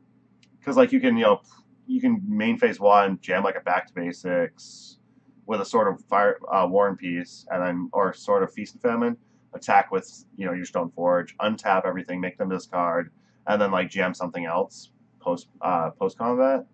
So a Sword of Feast and Famine or Sword of War and Peace could take this Batterskull spot. I think Sword of War and Peace is better, especially against like combo. Like the Sneak and Show deck, they always had like 6 or 7 cards in hand. A Stoneforge with a Sword of War and Peace would have been insane. Against Storm, that's another good reason. I might cut a Stoneforge or 2. I think with the 2 Enlightened Tutors, you can drop 2 Stoneforge if you drop the Batterskull. And then you can add, you need to add something else that's pressure, though. You have to add creatures. It could be Search for Azcanta. I think if you're going to have any equipment, though, you need the Stoneforge Mystics. You need some type of creature, like Snapcaster Mages, then you can do like Surgicals post-board for Graveyard Hate. Because you have 2 Enlightened Tutors, you could probably trim a Back to Basics main board. I don't know if I like 2 Humilities main board either. I'd probably cut a Back to Basics, a Humility. Ratchet Bomb actually was super clutch in like against Grixis Delver twice, so I don't think I would cut that. True Name Nemesis, I think you'd probably want post board rather than main board, but I could see some number of True Name Nemesis coming into the deck in somewhere. But I definitely, if I was to trim like 2 Stoneforge Mystics, I'd add like 2 Snapcaster Mages, maybe trim a Back to Basics for a 3rd Snapcaster Mage. And then post board, I'd have like the Tormod Script, the Relic of Progenitus, maybe a Council Judgment as 3 Surgicals. Actually, drop it. A Click would be great. I would love to have a Vendilion Click. So like a Tormod Script, Relic of Progenitus, Council's Judgment for 3 snaps. A Click in place of the Batterskull. 2 Stoneforges and a Back to Basics for the 3 Snapcaster Mages that we were talking about. I'd like to see 1 Humility go away in place of maybe Sword of War and Peace. If not, I mean, Humility could even just be like a random Spell Pierce. I don't know if you need 4 Swords of Plowshares either. I think I would keep 4 Swords of Plowshares, honestly. But I think one of these Humilities should probably just go away. Click plus Crocus is beautiful, I will say that. Because you have Enlightened Tutors, I think you want some number, like Hydroblast should probably be Aether Canonist. One of these Pithing Needles could probably become like a Spiritual Labyrinth, maybe. If not a Spiritual Labyrinth, then it could just become that could become the 2nd Humility, or like the 2 Humilities in the main, they could just go, one can go to the side, the other one can just fall off the face of the earth. I wouldn't mind seeing a 3rd Jace the Mind Sculptor in here. We had a lot of games where we were kind of on the slow grind, and we were both in top deck mode, and I think a 3rd Jace would help in those situations a lot. So, I mean, there's a lot you can do with this deck. I think overall the shell is great. There's maybe 4 or 5 cards. There's maybe 3 or 4 cards on the main board I would change. There's probably about 3 to 5 cards on the sideboard I could definitely see changing. But yeah, the deck was a lot of fun. So thanks for bringing it up, Drew. I appreciate it a lot. It was a lot of fun. I hope that it was a learning experience for everyone. I hope that if you continue to mess around with it, that you have a lot of good times, because the deck was definitely a ball. It was a hoot. For Search for Azcanta, I'd probably drop the 4th Swords to Plowshares and a Ponder. I think that's where you go if you add the Search for Azcanta. It might even just be the Ratchet Bomb that you drop as well. So like a Swords, a Ratchet Bomb, or maybe a Ponder, a Ratchet Bomb. You probably want to keep the Swords if you're dropping something like Ratchet Bomb. I wouldn't mind seeing Search for Azcantas on the deck, but that could be like, the 1 Humility becomes a Jace, 1 Humility becomes a Search for Azcanta, and like 1 Ratchet Bomb becomes a Search for Azcanta, or like 1 Swords becomes a Search. So you end up with 2 Search, 3 Swords, and like 3 Jace, 1 Humility on the sideboard instead of the main board. There's a lot of different directions you can go with the deck. There's a lot of numbers to play around with. These decks have so much open field to play around with. So, I mean, by all means, if we add Snapcaster Mage to the deck, though, like I suggested, Swords Plowshare stays, Ratchet Bomb goes, and a Ponder goes, and then that becomes your 2 Search for Azcanta. The deck was a lot of fun, though. Thank you very much again. I'm going to call it a night. I'm getting very tired. I would like to shower and go to bed. So, Moat overall, I ended up dropping in most games. I never got to play it. Moat, I think overall, in the deck like this, you're generally going to be on the Thopter combo plan when you're late game, so Moat is probably fine. But yeah, it might be too cute. You could drop a Moat and keep one of the Humilities or another bridge. I mean, it's really up to you. Personally, I like the Moat in this deck, but Moat might just be too cute. Moat could be fine post board, but main board it might not be correct. But yeah, if anyone has any questions, feel free to hit me up on Twitter. It's in my streaming overlay at Aaron Gazzaniga. Feel free to find me on the Leave a Legacy page. Pretty much always on there. I'm also one of the mods on there, so anything that gets posted in the group, I get a notification for. So if you have any questions, you want to talk about the deck, I'm happy to do that. I will be posting this video to my YouTube, so be sure to check it out there. My YouTube page is also Aaron Gazzaniga. If you haven't followed me, haven't subscribed to YouTube, or if you haven't followed me on Twitch or Twitter, feel free. If you want to subscribe to me on Twitter, I appreciate it. Anything I can get on Twitter, I'm going to dump right back in the channel, hopefully make it so everything goes a lot better. Yes, Anthony, if you're not trolling the Leave a Legacy page, you ain't trying. You definitely have to do that. So, thank you very much, everyone, for stopping by. Thank you, Hipsters of the Coast and Card Hoarder, for supporting the stream, for making things like this possible. I wouldn't have access to all the different decks that I play. Like, I play pretty much a new deck twice a week, so I wouldn't have access to all these decks if it wasn't for the Card Hoarder sponsorship and Hipsters of the Coast. So I appreciate that. Thank you very much. Everyone, you have a good night, and we'll hopefully see you again soon.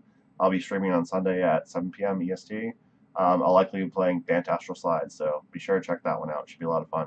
Have a good night, everyone.